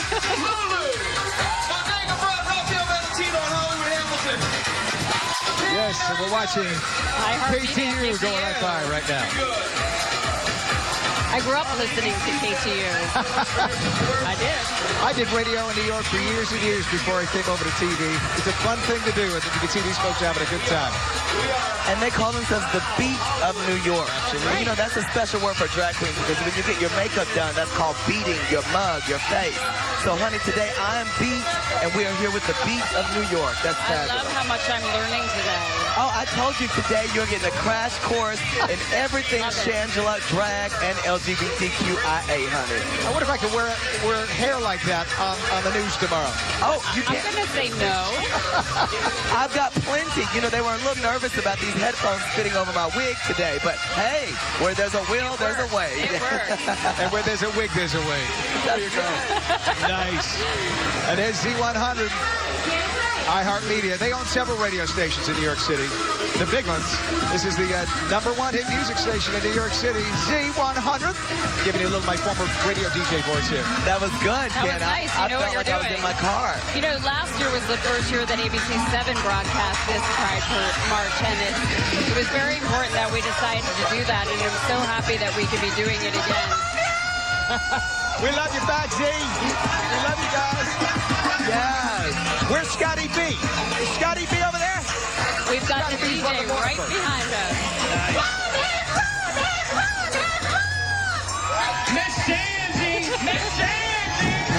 I think I've got a friend over in this yelling group. for I'm Miss super Angie. excited. Elvis Duran on their morning show, also very much an outbound, so good station there. We got T-Mobile again, more T-Mobile, folks. Nobody covers New York City like T-Mobile with their lightning fast 4G LTE network. I love how the person on front of the float is on her phone. Yes. Well, this is, truly one of the heights of the age of technology. I see. And with T-Mobile, they should be right on that phone, right? At least they've got coverage. Today, it's all about social media, right? Everybody's got to post on social media. Everybody's got to be their own star. That's right. I'm also going to be live on my Twitter and Instagram, which is @It'sShangela. With all the fans that follow us there, I'll be telling everyone exclusive photos from this very stage later today. Yes. And I'll retweet it. I'm @Lauren Glassberg. Oh, please. On Insta and Twitter. So I will be sure to I know. retweet I or follow post you. them. Yes, we are pulling together. I'm at Ken I gave you a Rosado. shout out yesterday. At Ken Rosado, ABC 7. So that's it. It is something else. Look at So the sea Ken, of you're pink. going to have to get up really early after this big Pride celebration. I will be on the air tomorrow morning at 4:30, doing the morning show and the noon show, but with a lot of joy, seeing all these wonderful faces and people truly enjoying themselves. Well, good luck with that, honey, because I'm going to be going into the late night celebrating. I'm doing a show here in New York City at the Dream Hotel Midtown. It's a fantastic Frankie Sharp event, so I'm super excited to be performing, which is something that I love doing, not only here in New York, but around the world, and connecting with all these fabulous people, all these New Yorkers. Come up and see the one and only Shangela. But you can tell that she rested last night because you are spot on today. By the way, 450 groups marched last year, and I think the number is about the same this year. That includes nonprofits, community groups, activists, corporations, small businesses, politicians, candidates. Pretty much everyone is represented today. If you had any doubt that there are 2.5 million people here, take a good look, folks. Honey, and I hope you have a widescreen television to see everybody. Unreal. It's such a good thing to see. Just everyone having a good time. Even walking here, we had to get out about 1.5 miles away because you just couldn't get down here by vehicle. And everybody had a glowing smile. Everybody was in a good mood, and it's such a nice thing to see. This march, by the way, stacks up in size, equivalent to St. Patrick's Day, equivalent to Thanksgiving Day. So it is certainly huge. So we wanted to tell you about one of our activists, Kenita Placide. So many activists today are striving for equality and recognition all over the world, and Kenita Placide has been an advocate in her home country of St. Lucia for more than 20 years, and is currently the executive director of the Eastern Caribbean Alliance for Diversity and Equality.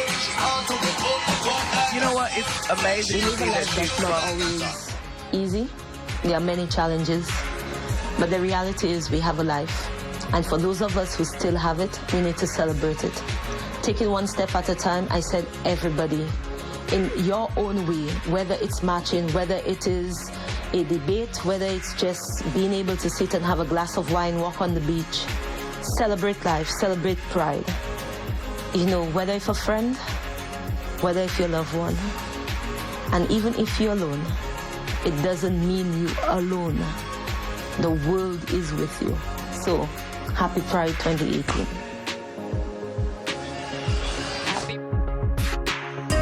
T-Mobile is proud to sponsor the 49th New York City Pride March. Unlimited pride, unlimited support. T-Mobile, are you with us? There's a reason more customers have joined T-Mobile in the last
march is heading down 7th Avenue and then making a bend around Christopher Street right by the Stonewall Tavern.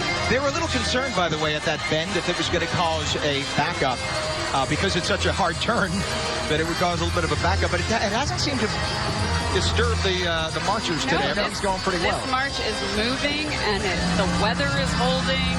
2.5 million people. I mean, you can see just from that shot. Yes, how even many people are on the sides. And you can see that this organization, Project Reach, right now that's coming down the street, they're a fantastic organization that creates opportunities for youth and adults who work with them to incubate new approaches and strategies and really helps them out. It teaches them organization readiness, youth organizing, and community empowerment.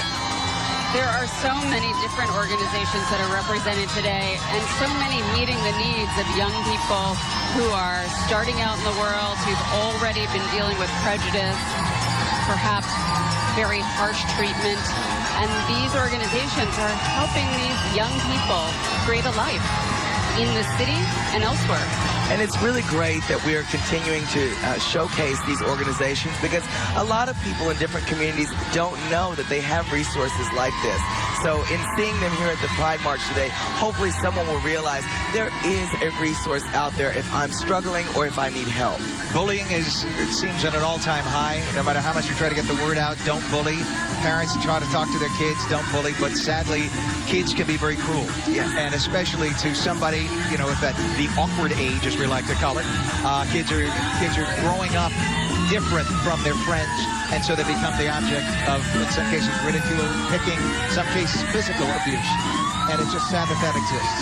And in communities, especially some cultural communities where culturally being gay or being out is not embraced, it's nice to see so many organizations out here. Earlier we saw the Nigerian Collective organization going by.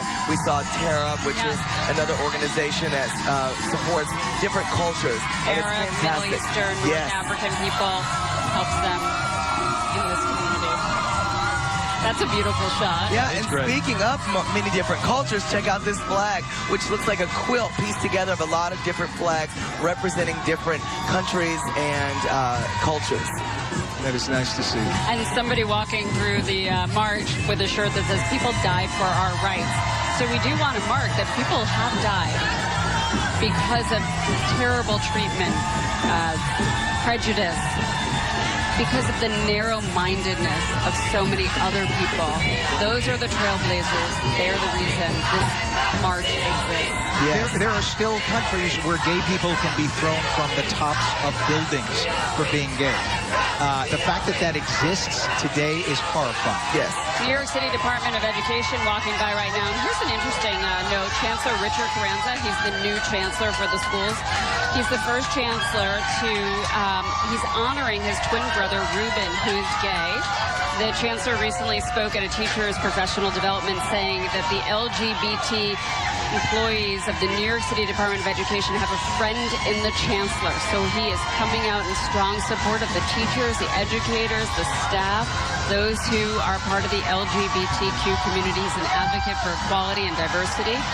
And he is marching today. He's the first chancellor to march in the Pride March. I find that fascinating. A great symbol because, you know, in schools, a lot of times that's where the bullying begins. That's where people learn that maybe it's not okay to be exactly who they are. So if you have an advocate, if you have somewhere all the way from the top down, you know, if you have the chancellor, if you have a teacher, if you have a counselor there who can help you and be on your side, it's phenomenal.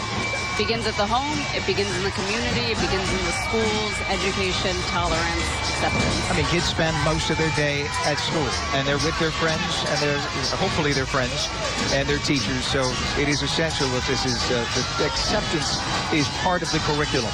Speaking of schools, the Calhoun School on the Upper West Side, they are in today's Pride March, and the Calhoun School, our LREI, and the Calhoun School are members of the New York State Association of Independent Schools. Both schools proud to be longtime participants of this march, and they're joined by some other independent schools that are equally committed to increasing awareness and supporting the LGBTQ plus community.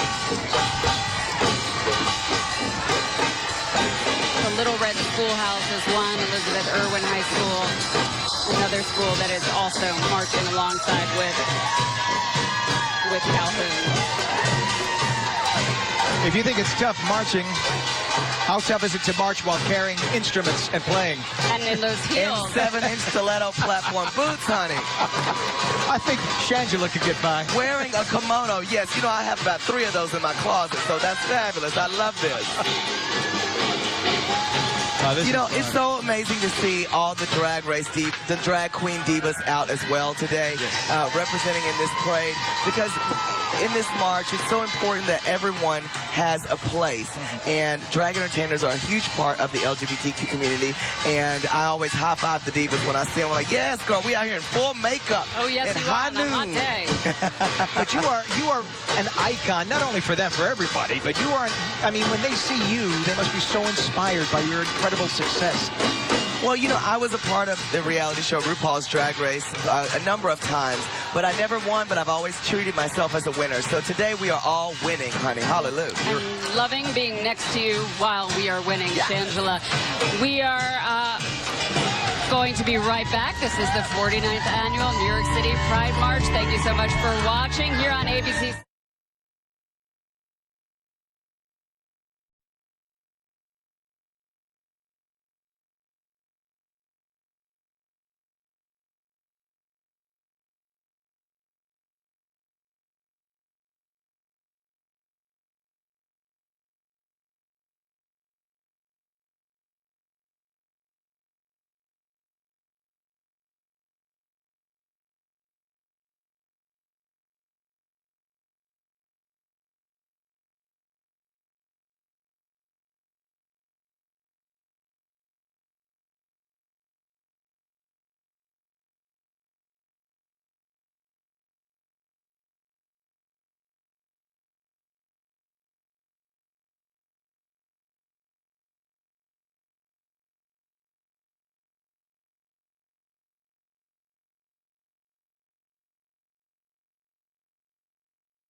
And you are watching the NYC Pride March live right here on ABC7. I'm Lauren Glassberg, joined by Ken Rosado and Shangela from RuPaul's Drag Race and from so much more. We're so happy to be here today. I know, Ken, you're going to be back at work tomorrow morning. Absolutely. Our morning news at 4:30. Well, you know what they say, when you love what you do, you never work a day in your life. And I've been doing it 15 years here at Channel 7, and very proud to do that. You know who comes on after Good Morning America is Live with Kelly and Ryan. They're upbeat, unpredictable, and totally in the moment. Live with Kelly and Ryan, New York's #1 daytime entertainment talk show. A-list celebrities. They got to get you on, Shangela. Oh, honey, I'll call Ryan up immediately. Isn't he awesome? Top-notch performances, non-stop fun, keeping you smiling. Get your daily dose of laughs from 2 of New York's TV best hosts, Kelly Ripa, Ryan Seacrest, Live with Kelly and Ryan tomorrow morning starting at 9. Part of New York's best morning lineup right here on ABC7. And the folks who are watching right now are part of Macy's. Now, Macy's knows how to do a parade. They do the Thanksgiving Day parade. They do the 4th of July fireworks. This we call a march, but they are part of this. They are showing their rainbow, and they are proud. This is their 8th year marching in the Pride March. March. Oh, yes. You know, with this kind of involvement, it makes you want to run to Macy's and open a credit card and go shopping. I love this. Macy's says it is dedicated to promoting LGBTQ cultural awareness and fostering an inclusive environment for all of its employees and celebrating the diversity within its workforce and community. It's nice to have them a part of this 8th year now. Plus, after a day like this, they should sell 8-inch stilettos, I think. And I think I should be on the poster right in the section of the store. I don't know, maybe a whole clothing line, Shangela. Well, you're just giving me tons of ideas. I might have to go over to Shark Tank after this. Oh, yeah. Remember your friends when you pitch it. I always will. All right, we're going to go back out in the field right now. Kimberly Richardson along the route. What do you got there, Kimberly? Hi, guys. I'm actually now off the street, and I'm on a float heading down 7th Avenue. Very fabulous. I'm on the God's Love We Deliver float, and this is Emmett Finley. How are you? We're great. We're having the best time. Amazing organization. You guys, I had 1.7. It's now 1.8 million meals you cook and deliver to people each year. How does that all work? I mean, we're able to do that with the most amazing and dedicated staff, but also 10,000 volunteers a year make all of our work possible. How do you expand that? What is your next step? What do you want to do next? I think, you know, there's a really great need out there. We feed people who are too sick to shop or cook for themselves, and unfortunately, there's a lot of people out there who need the nutritious and medically tailored meals that we serve. So we're always out there on the streets, in people's neighborhoods, asking who needs our support. We've got volunteers who are ambassadors, staff members who are out there talking about what we do, and we've been around since 1985, and we've been doing this forever, and we'll continue to do it because that's what we're here to do. What are some of the obstacles? It can't be easy. I think, you know, being sick and hungry is a crisis, and so many of the people that we serve, they're often very at home and very alone. And once you leave the medical system and you're at home and you need support, that's where God's Love We Deliver comes in. So we're able to reach people in their homes at a time when they need us. We just have to go out there and find them. So we connect to them through other volunteers and through staff members and through community members and social workers who can say, hey, God's Love We Deliver is there for you. What do you think about what you're seeing as you're heading down 7th Avenue? Is Pride not the best day of the year? I mean, I really think it is. And it's really powerful to be here, you know, where we started, in the village, serving people who have needed us since the very beginning. And you know, we only look forward to more and more Prides. You have someone else on the float we'd love to hear. We sure do. Yes, celebrity chef Art Smith. Come on over, Art. What is it like being here today? First of all, you are chef to the most fabulous people. Well, yes, I have had fabulous bosses, and I'm having a fabulous time here in New York City. It's so amazing to be here to celebrate one of the greatest achievements of our country is bringing equality, and New York was the first. And to be here and celebrate and be with this wonderful group, you know, food is love. When all else fails, feeds people. You know, it's so important, and you know, it's so super fun. I've only been here a couple of days. You know, we just opened Art Bird, the first LGBT restaurant in Grand Central Terminal. I love that. Isn't that cool? Yeah, huge hub for this. That's a happy chicken. Yeah. It's a kind chicken. Thank you. Thank you so much for being pleasure. here It's today. great to be Again, here, yeah. Kimberly Richardson on a float. I think, hey, I'm going to give you guys a little shout out. What are you saying over there, Ken? Oh, there you are. I see you. I see you. Hi, guys. So nice to see you, Kimberly, and also really nice to see Art and Emmett. I've talked to Emmett a number of times doing stories at God's Love We Deliver and going on a run, taking food to somebody who is sick and homebound, whether that person has HIV or whatever the illness is. And when you see that food delivered and that door open, that person received the food, there is nothing like it. This food sustains them. It keeps them alive. These people cannot get out of their homes. Maybe once a week they can, or they need assistance to do so. So without God's Love We Deliver, so many people would be suffering. They do incredible work. And we should mention that the food is specifically catered to the people's medical needs. So if they have salt restrictions, if they have fat restrictions, whatever, these meals are, it's not just a generic doggy bag given to them. These are catered meals specific to their medical needs. And these 10,000 volunteers, bless their hearts, every one of them for doing what they do to keep people alive. Well, and like it was said, hunger is a crisis.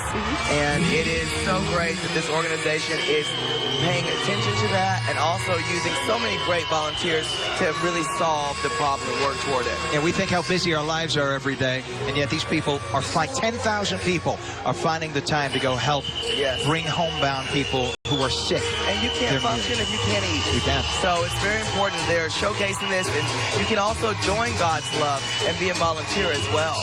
Right now we see Delta Airlines marching in this Pride March. Delta Airlines Group Equal is a voluntary organization committed to making Delta the best place to work by promoting inclusion, respect for differences, equal opportunity, and diversity in the workplace. Equal serves as a champion for Delta's LGBTQ employees and allies by representing their interests to the company and by representing Delta in the communities in which they live and work. And personally, I have a great connection to this organization. Not only am I a Delta Diamond Medallion member with all my flights around the world, but I have marched with Delta in the Pride Parade before. I know what a great company they are, especially with regard to diversity, and that's why I'm super excited to see them once again marching in today's festivities. Absolutely. Good for them. Good for them. And they are proud. They are energetic, and they've got a really big rainbow flag, Huge. which we saw a couple of seconds ago. And there come the divas, honey. Yes, my fellow sisters out here. The fellow sisters, some of the drag queens are also here marching with Delta. It's just amazing to see so many people out today celebrating love. There you go. Marching in heels. So did you march in 6-inch heels when you did that this? was the initial plan, but I saw that they had a float, honey, and I popped up there really quickly and said, baby, track 6, play Working Girl, and let's hit it. You can see the divas have on a sensible platform. Yes. That is smart. They've done this before. I love it. Otherwise, you'd be getting a lot of reflexology after this. Oh, yes. It hurts just thinking about it. Maybe for you, it entices me. I'm excited. I love how the drag queens, by the way, are wearing like old-fashioned flight attendant, From the almost 40s, like stewardess 40s, outfits. yes, right. But notice In they're purple. fully rhinestone and sparkling, honey. You will Blinged not out. miss a There queen they in the are. crowd. Work it, girls. Yes. Coffee, tea, or me? Well said. The heavy stockings. Oh, must be See difficult. right behind them, AMFAR. Let's talk about AMFAR, such an important organization, Foundation for AIDS Research. AMFAR, founded in 1985 and dedicated to ending the global AIDS epidemic through innovative research. They are always a part of this Pride March. All right, one of the remarkable things about today's march is the wide range of ages. You are never too old or too young to be an activist. Already at 27, Tyler Ford is inspiring, comforting, and challenging people with words.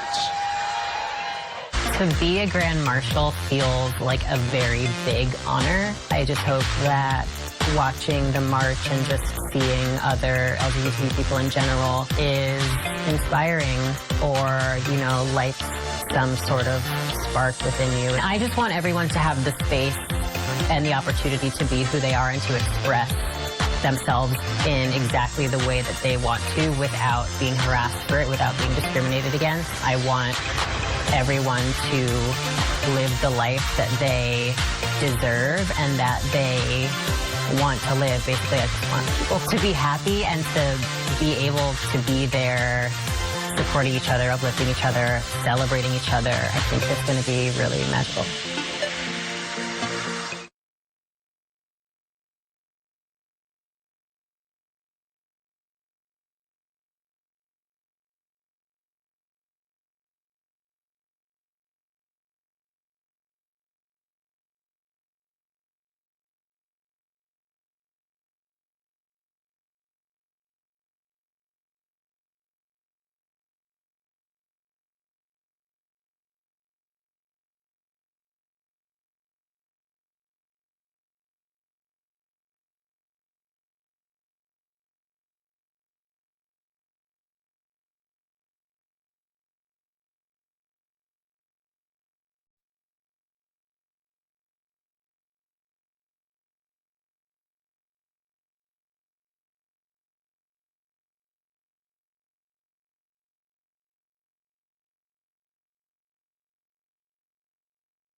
Okay.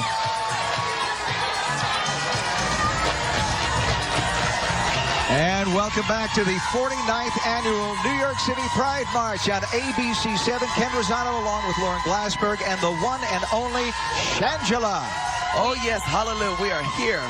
We are here and proud to be here. We just saw the Pride for Youth organization celebrating 30 years of service. Their mission to enhance the health, wellness, and cultural competency of LGBTQ young people through supportive services, education, and development. They serve Nassau, Suffolk counties, and Queens.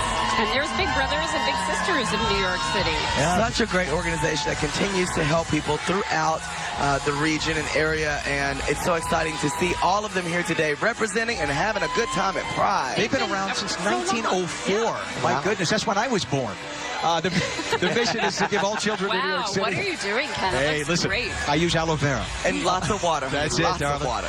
The mission is to give all children in New York City who face adversity an opportunity to experience a strong, enduring, professionally supported one-to-one mentoring relationship with adults that will help change their lives for the better. Yeah, it's a great group of people. And their shirts say, "Be the reason they belong." Which definitely speaks to their organization's mission. I mean, if one person can be involved and sponsor a youth, that makes a huge difference in that person's life and their development. Talk about changing a person's life forever. That's it.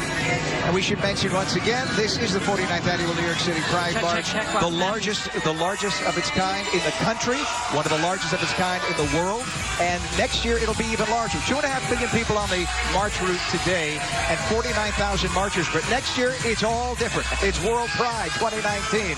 Next year, New York City is going to be hosting World Pride 2019. And so they're expecting 3 million people to celebrate Pride in over 50 events during the month of June. That is next year, and you can learn more information about that. All right. Now, we have a very special guest, one of your buddies. That's right. I'm super excited to throw over to my friend Ross Matthews is with us here at Pride. Hey, Ross, can you hear me, baby? Is that Shangela? I got you. Hi, baby. I got you. Hi, Ross. Ross. Hi, so listen, we are here with the people. I want you to turn the camera around. Hey, everyone. Hey, everyone. We're live. Say hi.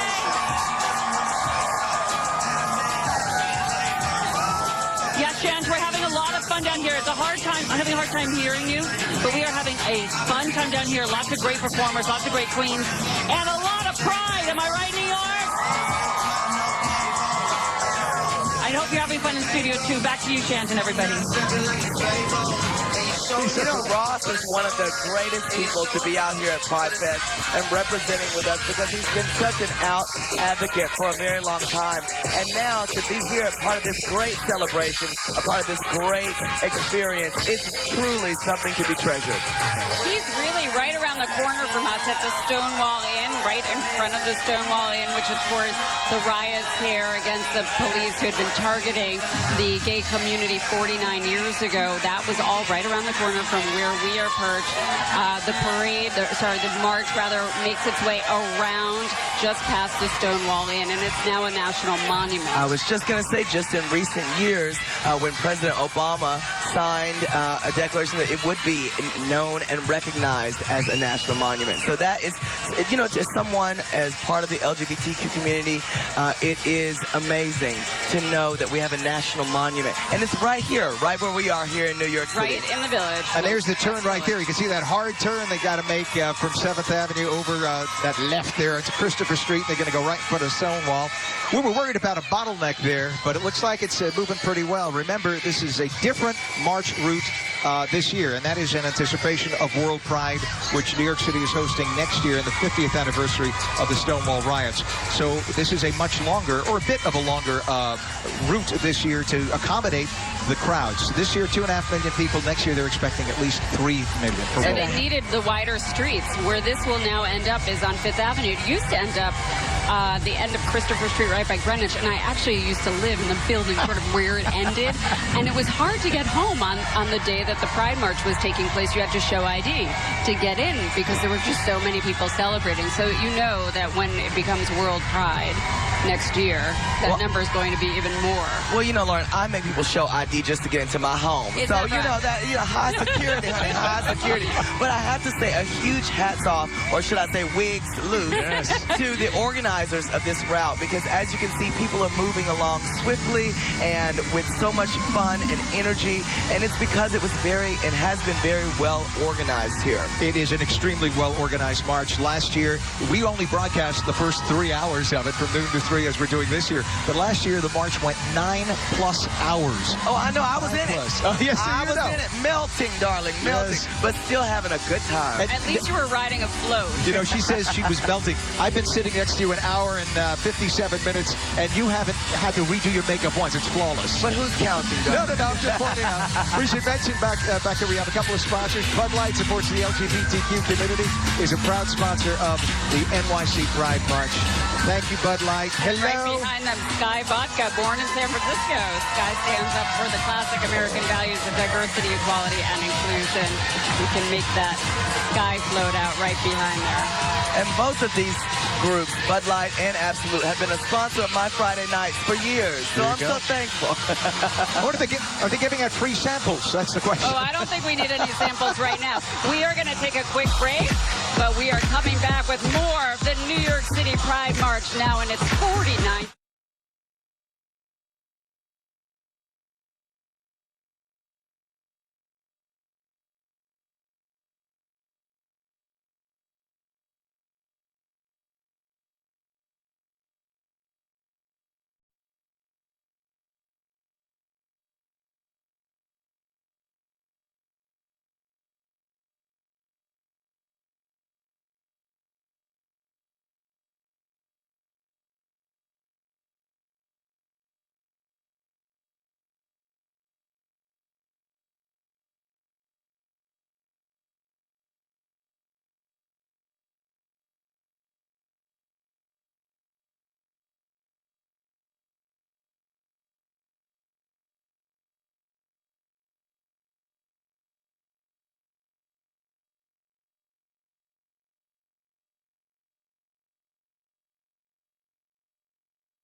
Welcome back to the 49th annual New York City Pride March on this beautiful Sunday. You're looking at live images of this march coming down 7th Avenue. The FDNY making its way right now.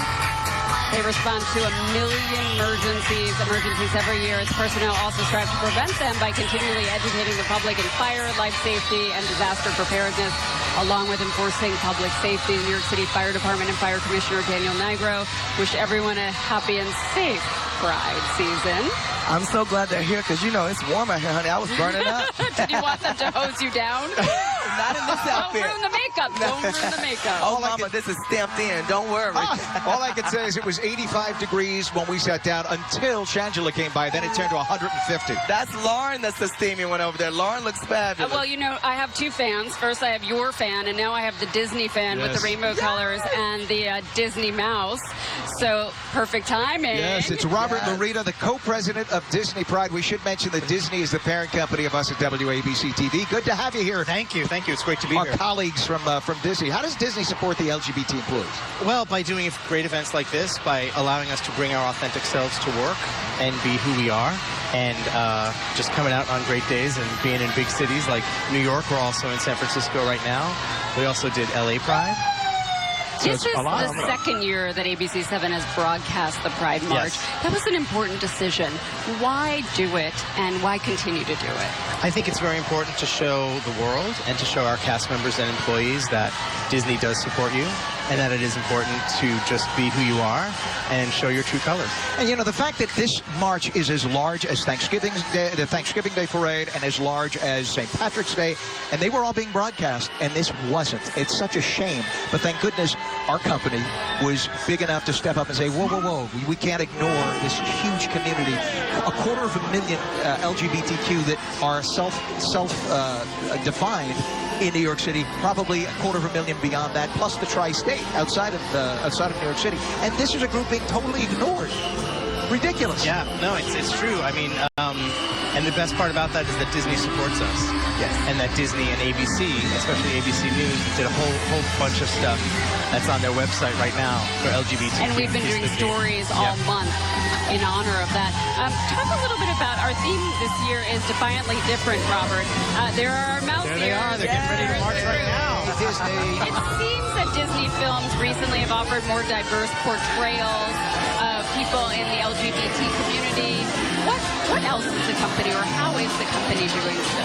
Well, we're just incredibly inclusive. You know, we have characters no matter what color of the rainbow you are, no matter what you identify with, no matter, and it could be some intersectionality. You could be a part of one group and a part of another group as well. We also have, we support our veterans. We have a great veterans group. We have an African-American group. We have a Latino group. So no matter what it is, and of course we have a huge Pride group that's made up of LGBTQ employees and allies. Well, even the fact that Marvel is part of the organization, too, absolutely. and the fact that we had Black Panther for the first time, a way long time coming, but look at what a huge hit that was. And that's the same thing with with the Pride March. This is, millions of people that were being ignored. Yeah. How could you ignore that? I think we can't. I think it's time. And here we are. And I love going to Disney. First of all, let me say that. First and foremost, I love Disney. Who doesn't? I love the Disney films. Do you find that having events at Disney like Gay Days, which happens, it boosts morale amongst your team members at the company? Absolutely. I think it does. I think that at Gay Days is, I believe, an external group that comes in and runs them. But we are inclusive of everyone. And we're inclusive of anyone that wants to do that and show their true colors and be who they are. And I think Disney supports that. And we always have supported it. We've been one of the first companies to do that and continue to do so and try to be on the forefront of that, like ABC News broadcasting the parade for the second time this year. We are proud to be part of that company, and thank you for joining us and telling us a little more about what Disney is doing. Robert Larita, co-president of Thank you very much. Disney Have a great day. Happy Pride. Happy Pride. I love those ears. I love those ears. If I could get those ears over this wig, honey, I'd have it on. Oh, they're not that big. They're not that big. And here are some guys who wish they had my body as they make their way down. Guys, you're just jelly you don't have this set of pecs. Oh, wait, I don't have pecs at all. Well, don't worry, Ken. You see, they're with MAC Cosmetics. And it's mostly is that why makeup they that's look making so good? Yes, has to be, right? Those are painted on six-packs, so you don't have to worry about a thing. It's amazing what plastic surgery will do. You know, MAC makeup has been just so inclusive. MAC has the Viva Glam lipsticks that raise money for the MAC AIDS Fund. So far, more than $400 million just through selling lipsticks. Amazing. And I'm super excited to see right there on the float, one of MAC's grand marshals is the incredible Peppermint. She was the star of Head Over. She actually is currently the star of Head Over Heels on Broadway at the Hudson Theater. She is the first openly trans person to be in a principal role on Broadway. And she was also featured on RuPaul's Drag Race. She was a finalist finalist on RuPaul's Drag Race Season 9, and she's been a staple of the New York community in the drag scene for a very long time. She's standing right next to Sasha Velour, who is the winner of RuPaul's Drag Race Season 9, and next to her is Miss Cracker, who was on this most recent season of RuPaul's Drag Race Season 10. Pippi Longstocking outfit, which is hysterical. Love it. Oh, they see you. They are now waving at Shangela. Divas! Look at them, they look phenomenal. Even in this lighting, when a drag queen looks that good in this lighting, honey, it cannot be wrong. They are fantastic, and I love them. Look at them. Hey, divas. I think that would be a fun float to be riding on. I think that is the float to be riding on. Oh, yes, honey, I see everybody here. They got everyone, even dancers. There's a friend of mine, Mike Silas, there. He used to back up dance for Lady Gaga. There's so many great, talented people in the city of New York, and Mac is showing such great pride and love. I want to know what color lipstick Peppermint is wearing. Oh, I'm sure I could tell you the shade if I looked really closely. I see singer Mila Jam, transgender singer, on this float. You know, Mac really has, for a very long time, even with RuPaul's ad, has shown so much support for the LGBTQ community. It's so exciting to see them as part of, again, a part of this Pride March today. Their credo is all ages, all races, all genders, and you see on their float it says stand with diversity, stand with love. 2.5 million people along the route today at this march. 49,000 people taking part in the actual march. This is unreal, I think there's 2.9 million people just with Matt today. That's very possible. They do have a great turnout. Yes. And they're representing so many colors, which is, you know, what their brand is all about. You go into a Mac store, honey, you are bombarded with color and vibrance, and that's exactly what we're seeing here today at the New York City Pride March. All I had to do was flash the Shangela fan, and we got cheers. Let's do it again. Let's do it again. Available on Shangela.com. Hallelujah. Love it. You could really see how many people turned out for the MAC organization. Right behind them, we have the National Gay Pilots Association, and then right behind them, we are, I'm trying to see the sign. Hello. Thank you. We are PVH. I'm going to find out what that is about, but they have a very big contingency there. And a double-decker bus following them. There's so much to see here. PVH Corp, there we go. That is leverages diversified portfolio of brands, including, I think, Calvin Klein, among others, Tommy Hilfiger, Van Heusen, Izod, Aerospeedo, Warner's, and Olga, as well as numerous other owned and licensed brands, and markets them globally. Yeah, they value an inclusive workplace. Very, very important to them. And the more information about the National Gay Pilots, organized 30 years ago and reaching over 4,500 members of the LGBT community. Their mission to build, support, and unite the LGBT aviation community worldwide. Well, the really cool thing is they're supported by over 40 airlines, flying operations, and flight schools. And they actually received an award from the NGPA that over $500,000 to students who are learning how to fly. That's great. So NGPA is a big ally of the LGBT community. And if you want to, if you happen to be in this march right now, by the way, you want to submit some of the great photos you see from your vantage point, all you have to do is you can upload them. Hashtag, what's our hashtag? You can send them to, of course, ABC7NY ABC7, or NYC Pride. That's right. And it's fun. You should do the NYC Pride hashtag because all the letters turn out rainbow, as I found out last night when I was tweeting out an Insta sort of messaging or tagging Shangela. I think I might have a few extra followers now thanks to you because you have a gazillion followers. You know what? I'm so excited to be able to connect with so many great people around the world, and I keep telling them, make sure that either you watch us live right now or on the live stream because we are here and we are representing for the Pride March today. I'm super excited. Let me get my phone. I'm taking some pictures. Well, right now I have almost 250,000 followers. Is that all? Ken is now taking a picture live, and you're going to tweet that out. I'm going to tweet it out right now. Quite a close-up shot. There we go. Hello. It's time to do the selfies. The other day was National Selfie Day. Oh, I love that. You know, I take a number of selfies and photos, and I love posting them online, but I also love seeing other people's posts. I could spend hours in the morning or at night just scrolling through my Instagram. I literally have to tell myself, honey, log off. You're going to become too famous. You'll have to have somebody do it for you. Oh, Rick, well, please introduce introduce me to an assistant, honey. I need the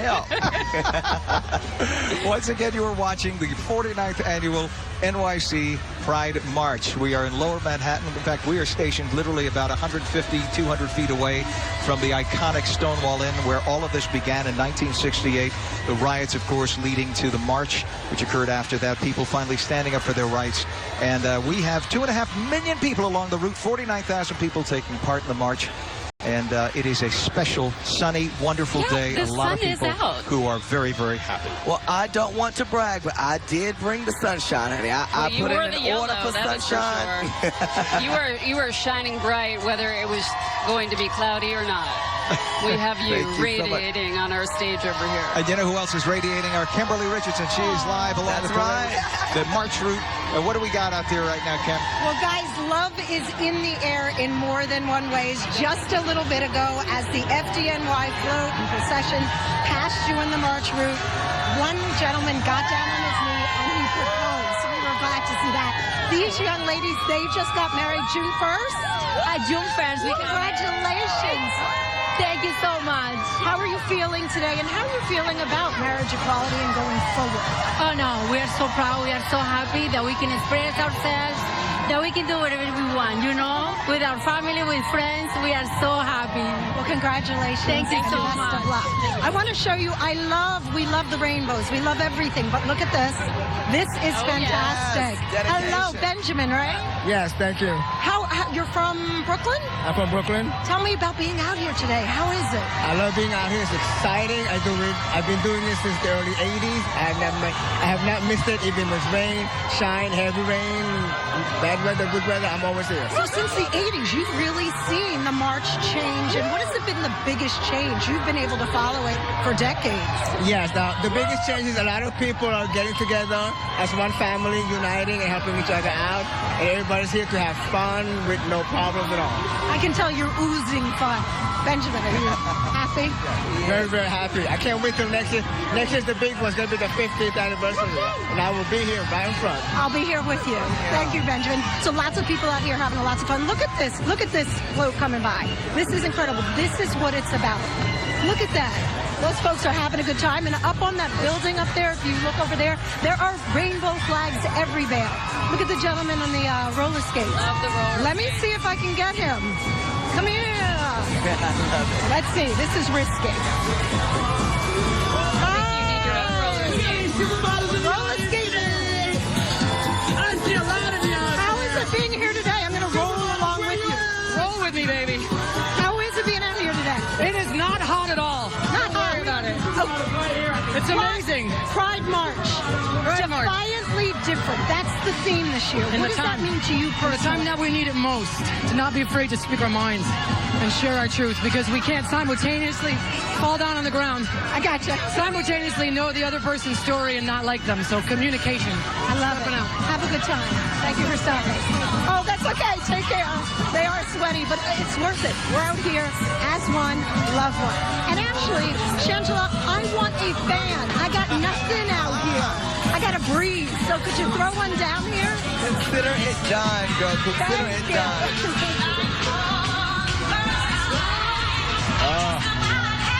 Right by numbers right now, 15 out athletes competed in the Pyeongchang Winter Olympics this year. Which is a great accomplishment. A huge accomplishment. Out and talking about it. By the way, 26 countries now allow same-sex marriage, same-sex relationships, however, illegal in 72 countries. So a long way to go. That is such a shame that in this era that is the case. Hey, guys. Oh, there you go. Oh, yes, honey. You know what? It's exciting, though, that all these numbers of people have turned up out here.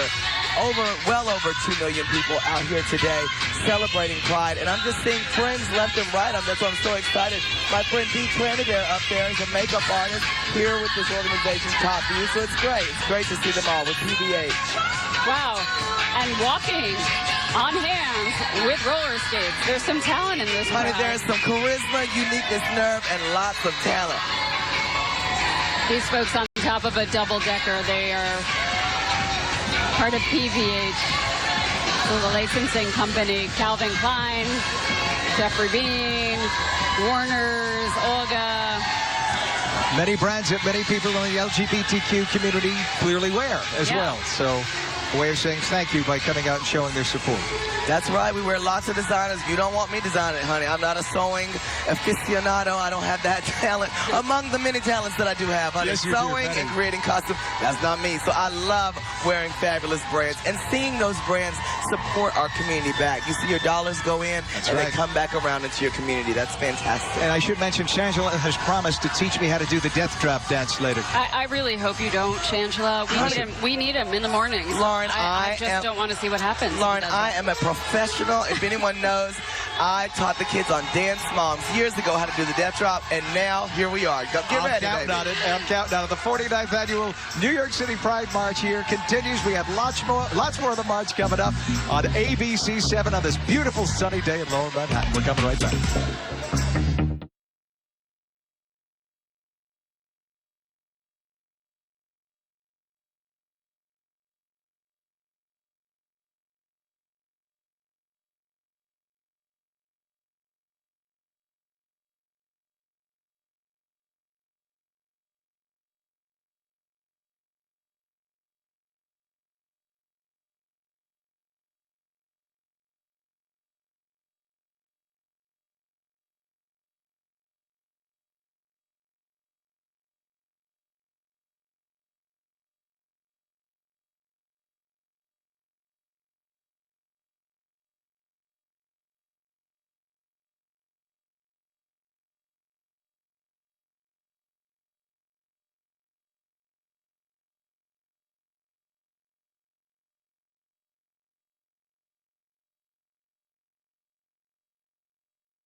And welcome back to this beautiful Pride March here on this Sunday. Coming up next year, if we think this is successful and big, next year is World Pride 2019, next June. We are hosting World Pride in New York. That means more than 3 million people will be celebrating Pride in over 50 events during June. For more information on this, you can go to nycpride.org/2019. That is going to be impressive. Oh, huge, honey. It's going to be huge, Lauren. You've been to World Pride, so you know. Yes, in different cities, Madrid, and also I performed at World Pride in Toronto. And it's just it's like Pride, but to the 10th level, or the 10th power. You know, it should be super phenomenal. And here in New York City, one of the cities that had one of the first Pride marches ever, and now one of the biggest in not only the country, but one of the biggest in the world. Having World Pride here, unforgettable, darling. It's going to be amazing. We have 49,000 people in this year's parade. And 2.5 million marching. Right now you're looking at but along the route. Right. Right now we're watching the Caribbean Equality Project. That's a Queens-based nonprofit, the only educational agency that empowers and strengthens the marginalized Caribbean, lesbian, gay, bisexual, transgender, and queer voices in New York City through advocacy, community organizing, education, cultural, and social programming. And I love them showcasing a lot of the cultural things of the Caribbean community that make them so special. And especially, look at this. Oh, my goodness. Stilt walkers. You thought I was tall with my heels. She's almost as tall as you. I need those next time I interview Mayor de Blasio or a drag queen. Try doing a whole march in that, though. That is unreal. Applause to them for that. Applause to them. There are some great costumes. Yes. I love you, baby. Thank you. You know, seeing so many people so happy, so prideful, and living out their true, authentic self, that is truly something to be celebrated here today. And it wasn't that long ago, the younger folks should know, it was not that long ago that you could not do this. You would be ridiculed, you would be attacked, you could be arrested in some places. This is a whole different era, thank goodness for that people could be themselves. Well, and hopefully it inspires more people to not be afraid to be who they are. We understand that it's not like this in all places of our country even, not in all places of the world. But here today, hopefully this is an example of the direction in which we are going in our world, where people allow other people just to live out their true, authentic lives. It may not always be something that you love or that you accept or part of your community, but it definitely helps to inspire others to be themselves. We should mention this is the Church of St. Francis Xavier, which is in Lower Manhattan. They have always been a very inclusive, open, welcoming Roman Catholic parish. If you're gay, lesbian, transgender, LGBTQ, you are always welcome there. There is no discrimination. They're located in Chelsea. This is their 25th year marching in the Pride March, Jesuit tradition. And they strive to be a welcoming community. And they are walking proud today. What a day, honey. Everyone is lit up, and it is such a great energy out here. Such a great energy. Oh, you feel that. I think if you had one foot in the grave, you'd still be dancing to this right now. Now you understand why this march goes for so long. Our live coverage here on ABC7 is 3 hours, but potentially it could go for about 12 hours. Absolutely. Well, last year it was about 9.25 hours, and then there were all the events at night, too. Yeah. People are realizing Pride Week, Pride Month, and we should mention for many people today the names Sylvia Rivera and Marsha P. Johnson. Keep them marching forward.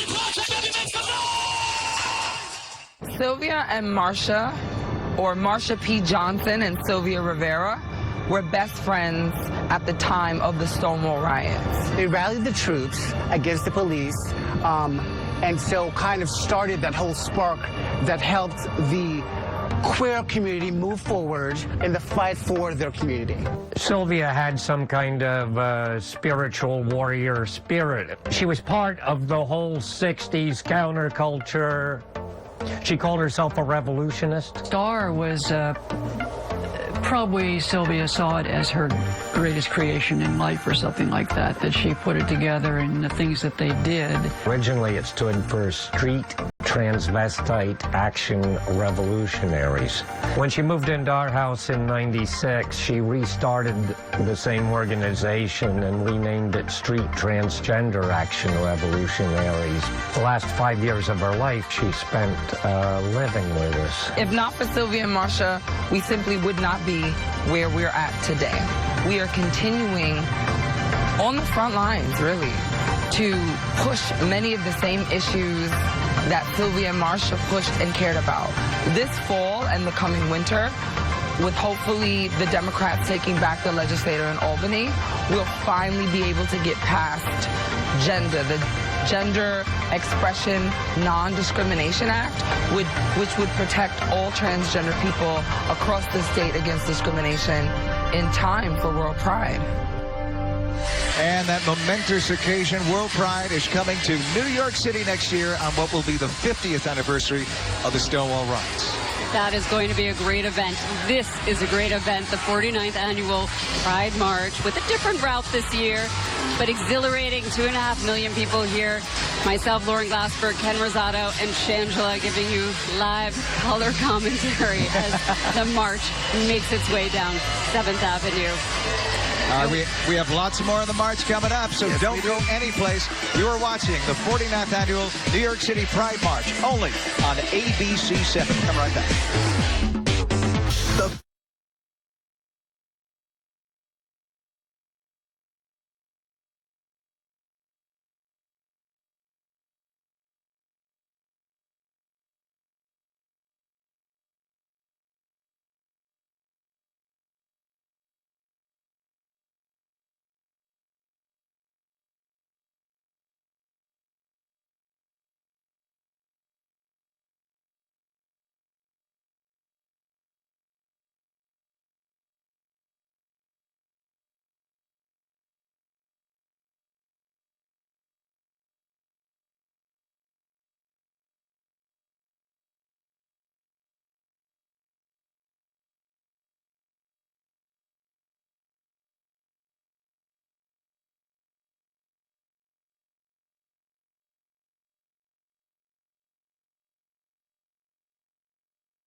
and welcome back to the 49th annual New York City Pride March. You're looking at a live image of this march coming down 7th Avenue. The new route of this march usually goes up 5th Avenue. They're trying something new this year, coming down 7th Avenue, making a roundabout turn onto Christopher and then going up 5th Avenue to allow for so many people. The march used to spill out on Christopher Street with smaller, narrower streets. They need more room because it's so well attended and so many people want to be a part of it. It is a beautiful day for this. It the sure weather is. held. It is Great. fantastic. Lauren Glassberg, Kev Rosado, the one and only Shangela, and we welcome a special guest here, James Pellerino, who's the New York City Pride Media Director. Thanks for being here with us today. Thanks for having me. Well, let me ask you, what does it mean for the LGBTQ and other that we extend the letters, the community, to have Pride March broadcast for a second year in a row here on ABC 7? Well, I think it's one of the city's largest cultural events. It's so wonderful that people can watch at home, especially people who don't feel like they can come out yet. They're not quite there. They can still be part of the excitement at home. And it makes it part of the fabric of New York City. It's wonderful. But I think it's important to note that this is really for all New Yorkers. You don't have to be a member of the LGBT community. Just being a New Yorker, you know people in that community, so you're here to support them. And that's probably why it's so well attended in part. Oh, yeah. I've gone down the March route, and the crowds today are unbelievable. I've never seen them this big before. And we're saying 2.5 million, but it could very well have surpassed that at this point. It could be. And this march ranks up there in size, equivalent to St. Patrick's Day, and also equivalent to the Thanksgiving Day Parade. And so it is nice that it's finally being broadcast to millions. And we're also streaming live at abc7ny.com, by the way, to millions more. Last year, I believe the stream was into the millions around the country and around the world watching. Yeah, and that's so important, that ability for people all over the world to see what's happening right here in New York City. They look to us for hope, and we just hope we can provide that for them. And with this type of engagement, so many people here today, I'm sure that gets you even more excited about next year New York City being able to host World Pride. Tell us about that. Well, we're so excited to be hosting World Pride in the United States for the first time right here in New York City on the 50th anniversary of the Stonewall Uprising. It is the perfect time and the perfect place, and the whole thing is going to be magical. You know, we have all this today, but Monday we start getting ready for that. You're a busy man. Oh, yeah. How many people make up your committee, your board? We have 13 people on the board and 80 members, and about 2,000 volunteers help produce all of this. This year's theme, I don't know if you can hear me, even though we're right next to each other, this year's theme is Define a Difference. Why that? Yeah, we wanted to celebrate what makes our community so awesome is that we are different, and we're proud of that, and we want to be out in the streets showing that difference. It's not a bad thing, and we're all here together. Pride is what binds us together. Well said, and I think people are really embracing it. I think so. Apparently over there they are. You know, I have participated in this Pride before with different corporate organizations, and to be here sitting here now and see so much energy, how do you guys plan for so many people and so much energy and livelihood out here? Sure. Well, from the planning perspective, it takes the entire city government to help us to orchestrate all of this. And we made the route change this year to plan for even more people. With the wide avenues, the wide streets, even more people can march and participate. James, when will you start planning next year? Well, we started planning about 2 years ago. Oh, yeah, about 2 years ago. It takes that long. Oh, yeah, definitely. James, you mentioned New York City government as well. I mean, they'd be foolish not to embrace this. I'm sure this brings tens, if not hundreds of millions of dollars into the city's economy. Absolutely. We are partnered with NYC Company and the New York State Economic Development Corporation. We're both working with us on Stonewall 50 World Pride 2019. Everybody recognizes this is the event you need to be involved in next year. And did you have to bid against other cities to host it? We did, but not a lot of other cities sort of went up against us because of it being Stonewall 50. They all kind of knew it was going to be for us. It makes sense. We waited. We could have hosted it earlier. Right. Plus, they know we put on a better show, so they're all going to come here and party. Nobody does it like New York City. Absolutely. Today is truly a Pride March. It's not only a celebration, it's a huge celebration, but there's a lot of activism that's also involved in this. Do you find that a lot of organizations that you're having more people sign up to be a part of this who are activists? Absolutely. I mean, yes, we've got a very celebratory message, but the NYC Pride March is a platform for our movement, for all the messages of our movement. And there are activists all throughout, even people celebrating and dancing in their booty shorts. They are being protesting too. So we want this platform to be both a protest and a party. It's human out. A little bit, yeah. It's a little more comfy to be in shorts. Yeah, absolutely. We're very happy to have you, James Ballerino. I would call this march a true success. I would say so too. And you could see, I mean, the streamers are flying, the glitter. It's going to be a lot of cleanup later. Well, I won't have to worry about that. Honey, if you need me, I'll volunteer. All right, we'll get you a broom. We'll get you a broom. Let me change my shoes first, and then we can make it work. All right, James Ballerino, New York City Pride Media Director, thank you so much for the wonderful job you folks did. This is awesome. Thank you to ABC for partnering with us. You bet. We see Immigration Equality walking by right now. They are the nation's leading LGBTQ immigrant rights organization, a pretty timely subject right now. But we want to go to Kimberly Richardson. She is along the march route with some more information and a short interview. Yes, Lauren, I'm on 7th Avenue and 10th Street, and this march really does bring out people from all generations, all different types of people. I have Arlene. Hello. Hi, how are you? Good. You are a grandmother. Yes. Great-grandmother? Yes. No, not a great-grandmother. I won't age you. Just an 81. 81 years old. Where are you from, Arlene? Where am I from? I'm from originally from downtown here, but for the last 50 years I've lived in Fort Lee, New Jersey. Why did you come out today? Why are you taking part in this march? Because my son is gay, and I'm here to support him. I love him so much. He's my son. Why not? Well, but This is my 5th year.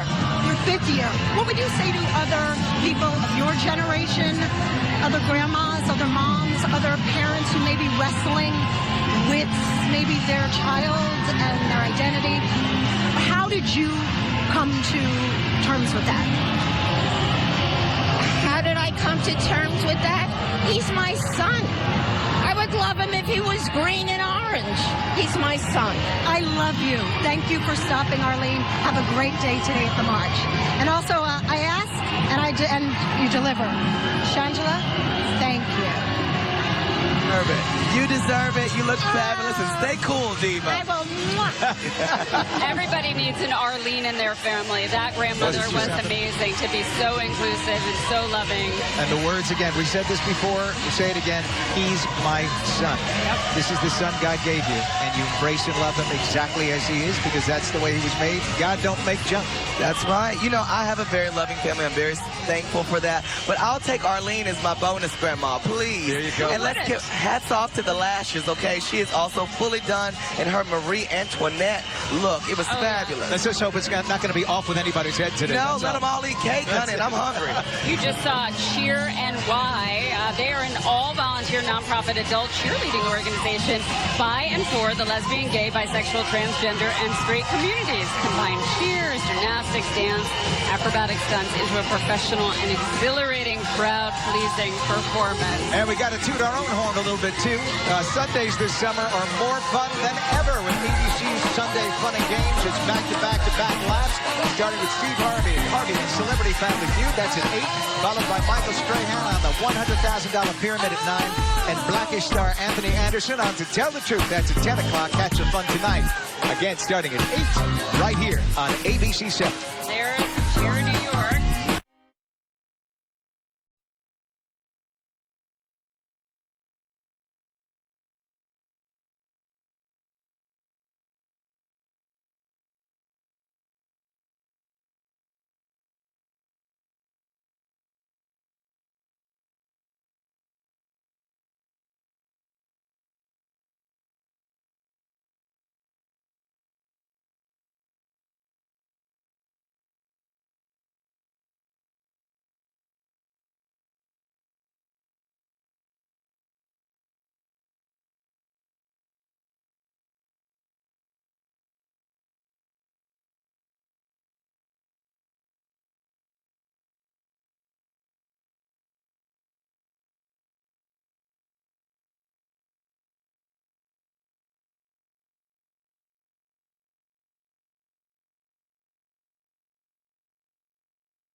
back with us, the 49th annual New York City Pride March. We're in Lower Manhattan, just about 200 feet from the iconic Stonewall Inn. You're looking at a beautiful shot from Newscopter 7. Our Johnny D, John Del Giono, showing us the Empire State. What a vantage point that is. And tonight, they're going to light it up. There's the rainbow colors, it's going to look like that. It is going to be so amazing.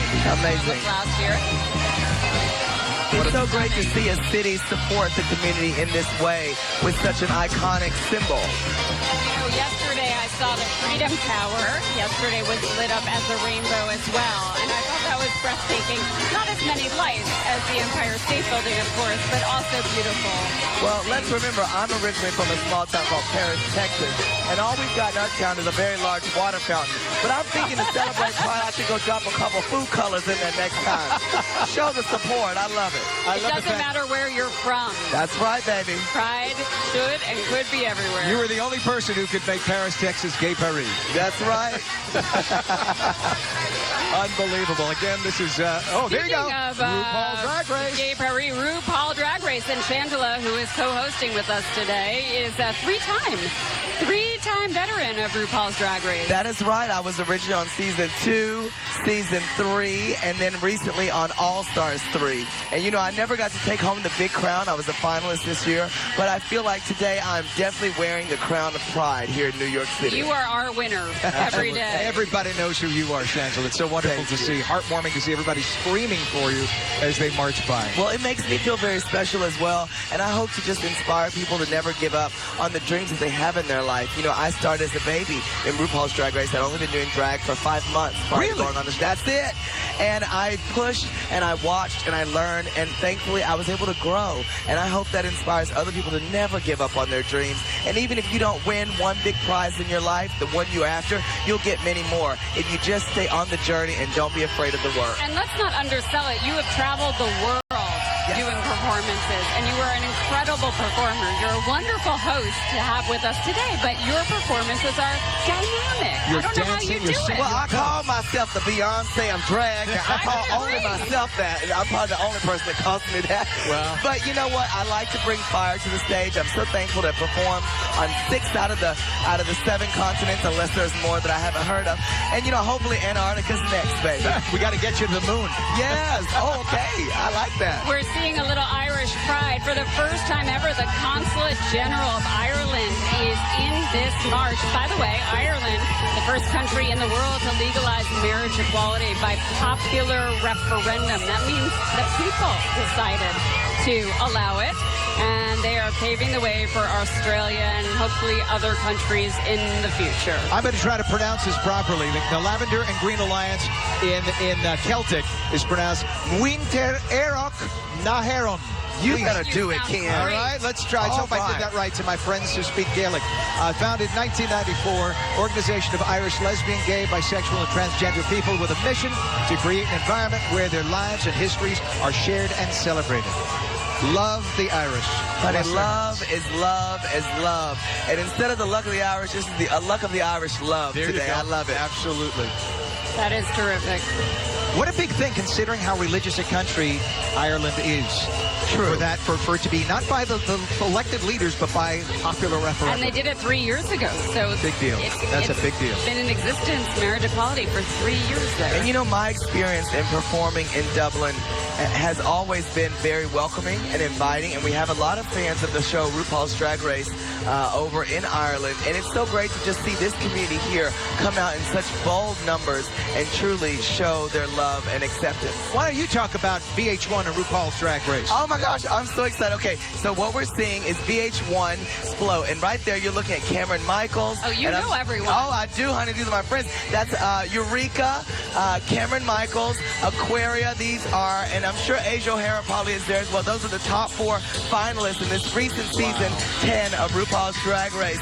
And I'm so excited to see them coming down. You know, VH1 is celebrating 10 years of RuPaul's Drag Race, which is the fiercest competition on prime time, if I must say so myself. myself.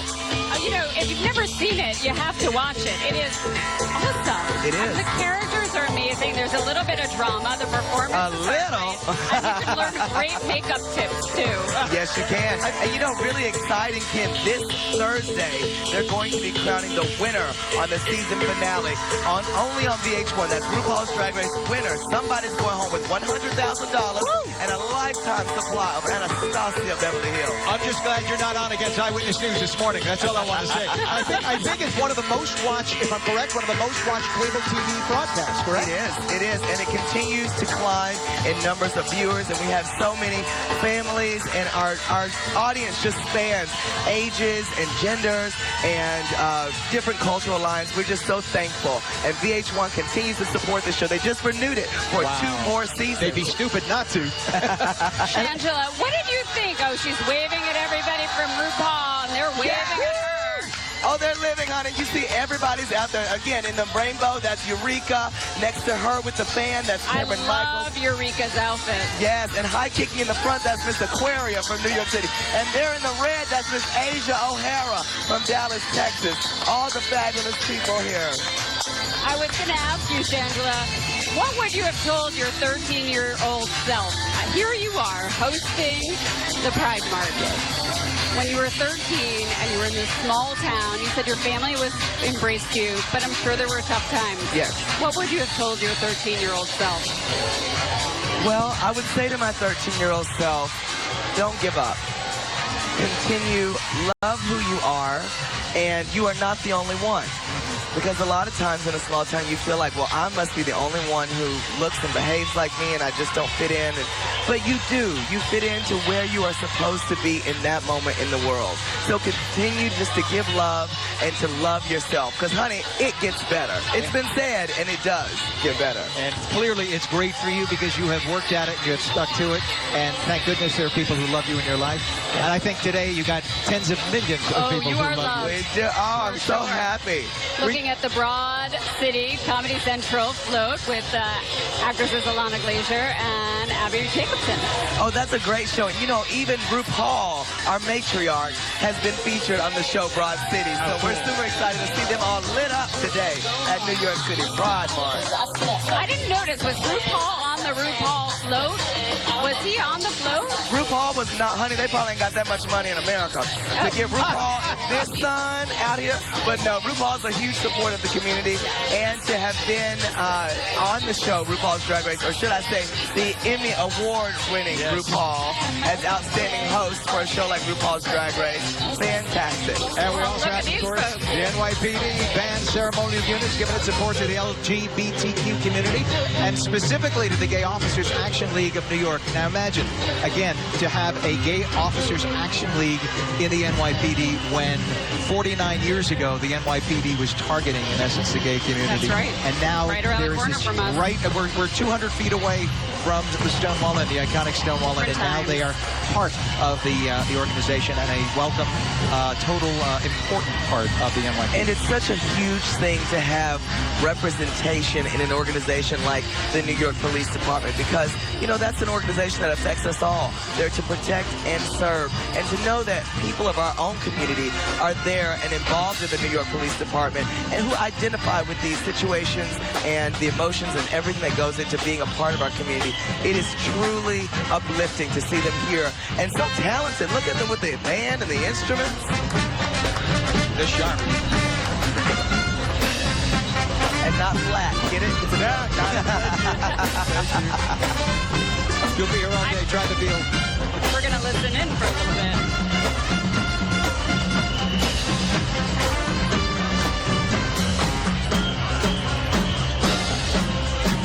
Oh, I do believe they're singing my song. This is Uptown Fish, a remake of Uptown Funk. Currently available on iTunes. And they're followed by Goal, which stands for Gay Officers Action League, celebrating 36 years of proudly serving the LGBTQ law enforcement, criminal justice professionals from all agencies and friends. They also act as a bridge between the law enforcement community and the LGBTQ community at large. Important organization. We also have the New York City Department of Correction Gay Officers Action League. They're separate from the NYPD. Right. So you can see them welcoming their members. They make the Department of Correction more inclusive and respectful of all LGBTQ needs, and providing, of course, a safe space for community and camaraderie at the Department of Correction. And all of this just reminds us that, you're exactly right, and all of this, I think, reminds us that the LGBT community is everywhere, encompassed in the fabric of all of New York City, in all the organizations, all the businesses. And the more you know that we are there, hopefully the more people will be more open and accepting and spreading love, truly. These are the people that keep you safe. These are the people that control prisons. These are the people that save your lives. These are also members of the LGBTQ community. And take a look at that shot. You can see how many people are walking in this march today. It's wall to wall covering 7th Avenue. It's a good thing they chose 7th Avenue this year as the new route as opposed to just 5th Avenue like years past. And can you imagine next year when there's another 500,000 to a million additional people, 2.5 million estimated along the route today, 49,000 marchers in the 49th Annual Pride March, and 2.5 million people on this warm, sunny day. The sky's smiling down on the LGBTQ community and their friends and supporters. And everyone looks so wonderful in their uniforms. I think I'm going to have to get me a uniform. You already have a uniform. I don't know. I think the yellow gown is really working for you. Absolutely. Thank you. My goodness. All right, we got Citibank marching today as well, marching with the Anti-Violence Project. Big organization. Citibank we see everywhere with Citi Bikes. One of the largest banks in the world. Can we get Newscapter 7? Do we have any scenes from them? I'd love to show from the sky how many people there are here today. 2.5 million human beings out here celebrating Pride, celebrating independence, enjoying who they are, being honest and out and open. Look at this. Thank you, John Del Giorno, Newscapter 7, this huge route. And again, we are going to be broadcasting for a total of 3 hours today. We have about 10 minutes left in this live broadcast. But that does not mean that this ends with our broadcast. No, last year it went 9.25 hours. And of course, we're streaming at abc7ny.com as well. So you can continue watching via the internet. Well, I have to say, I don't want it to end. And I know the parade itself and the march is not ending, but our broadcast has been such a special moment for me. You know, coming from a very small town in Paris, Texas, and now being here and celebrating with so many people and really feeling comfortable and safe and also seeing so much love being spread. It is something that I will truly honor and remember my entire life. What is it like when you go back to Paris, Texas now? Well, when I go back to visit my grandmother there, it's actually great. I get to see a lot of the kids there that are a little more comfortable about being open because, you know, there's more visibility in television, and as we move forward as a society, I think everyone learns a little bit more about how the importance of spreading love. So I hope to continue to embody that and showcase that in my community for many, many years to come. You are a hero to so many of those young people in your small town of Paris. Well, I've had so many heroes in my life. I'm happy to be that. Thank you, girl. All right, you are watching the 49th Annual New York City Pride March. We're live. We have more march to come, so don't go away. Live on ABC 7.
Welcome back to the New York City 2018 Pride March. I'm Kimberly Richardson. I'm on 10th Street and 7th Avenue in the thick of things and loving every second of it. Today during the broadcast, I've met incredible, dynamic people. Arlene is a grandmother. She's 81. She said she was here today because her son is gay. I met a couple that just got married, young ladies, on June 1st. I saw a proposal. And I've met politicians who have vowed, and I'm holding them to it, that they will put New York State and New York City on the forefront in terms of serving this community and going forward. Take a look, these folks behind me, more parade, more marchers coming through. It's a rainbow coalition, but this is so much more than just a march. It's a beginning. It's showing the world what love looks like. And again, I talked about it throughout the broadcast, the theme, defiantly different, whatever that looks like, whether it's where you come from, what you identify with. It's all about one love and making this about human beings, because that's what it's about. Again, it was a wonderful time being out here in the thick of things again. Just to start, we've got so much more to go. I'm going to toss it back to you guys in the booth. Love you. Love being with you. Well said, Kimberly. Thank you so much. We've enjoyed your commentary from the street level. I can tell you when I was in the street last year, it is so fun because you are touching these people. You are right there with them, marching along, and you feel their enthusiasm, and you know how important this is, not just for them, but their extended world. Everything about being proud makes a difference for them, being able to be authentic. When you can be yourself and be safe and enjoy life, everything is different. Yes. Now you can be a full participant in our society as opposed to having to hide, be in the shadows, be embarrassed, or have people bully you or treat you poorly.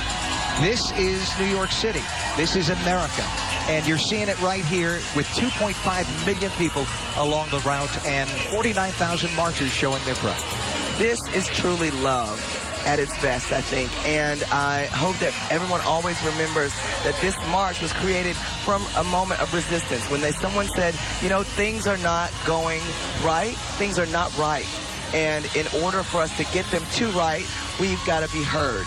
We've got to take a stand. We've got to take action. And I think that everyone being out here today, all of those members of the LGBTQ community and their allies, the fact that we're all out here together, that represents that we are standing up and saying, you know what, this is what love looks like. And we hope to embody that and hope to share that with the world. And hopefully they'll be inspired by that as well. Started with riots 49 years ago, and here we are, a celebration of love, of pride.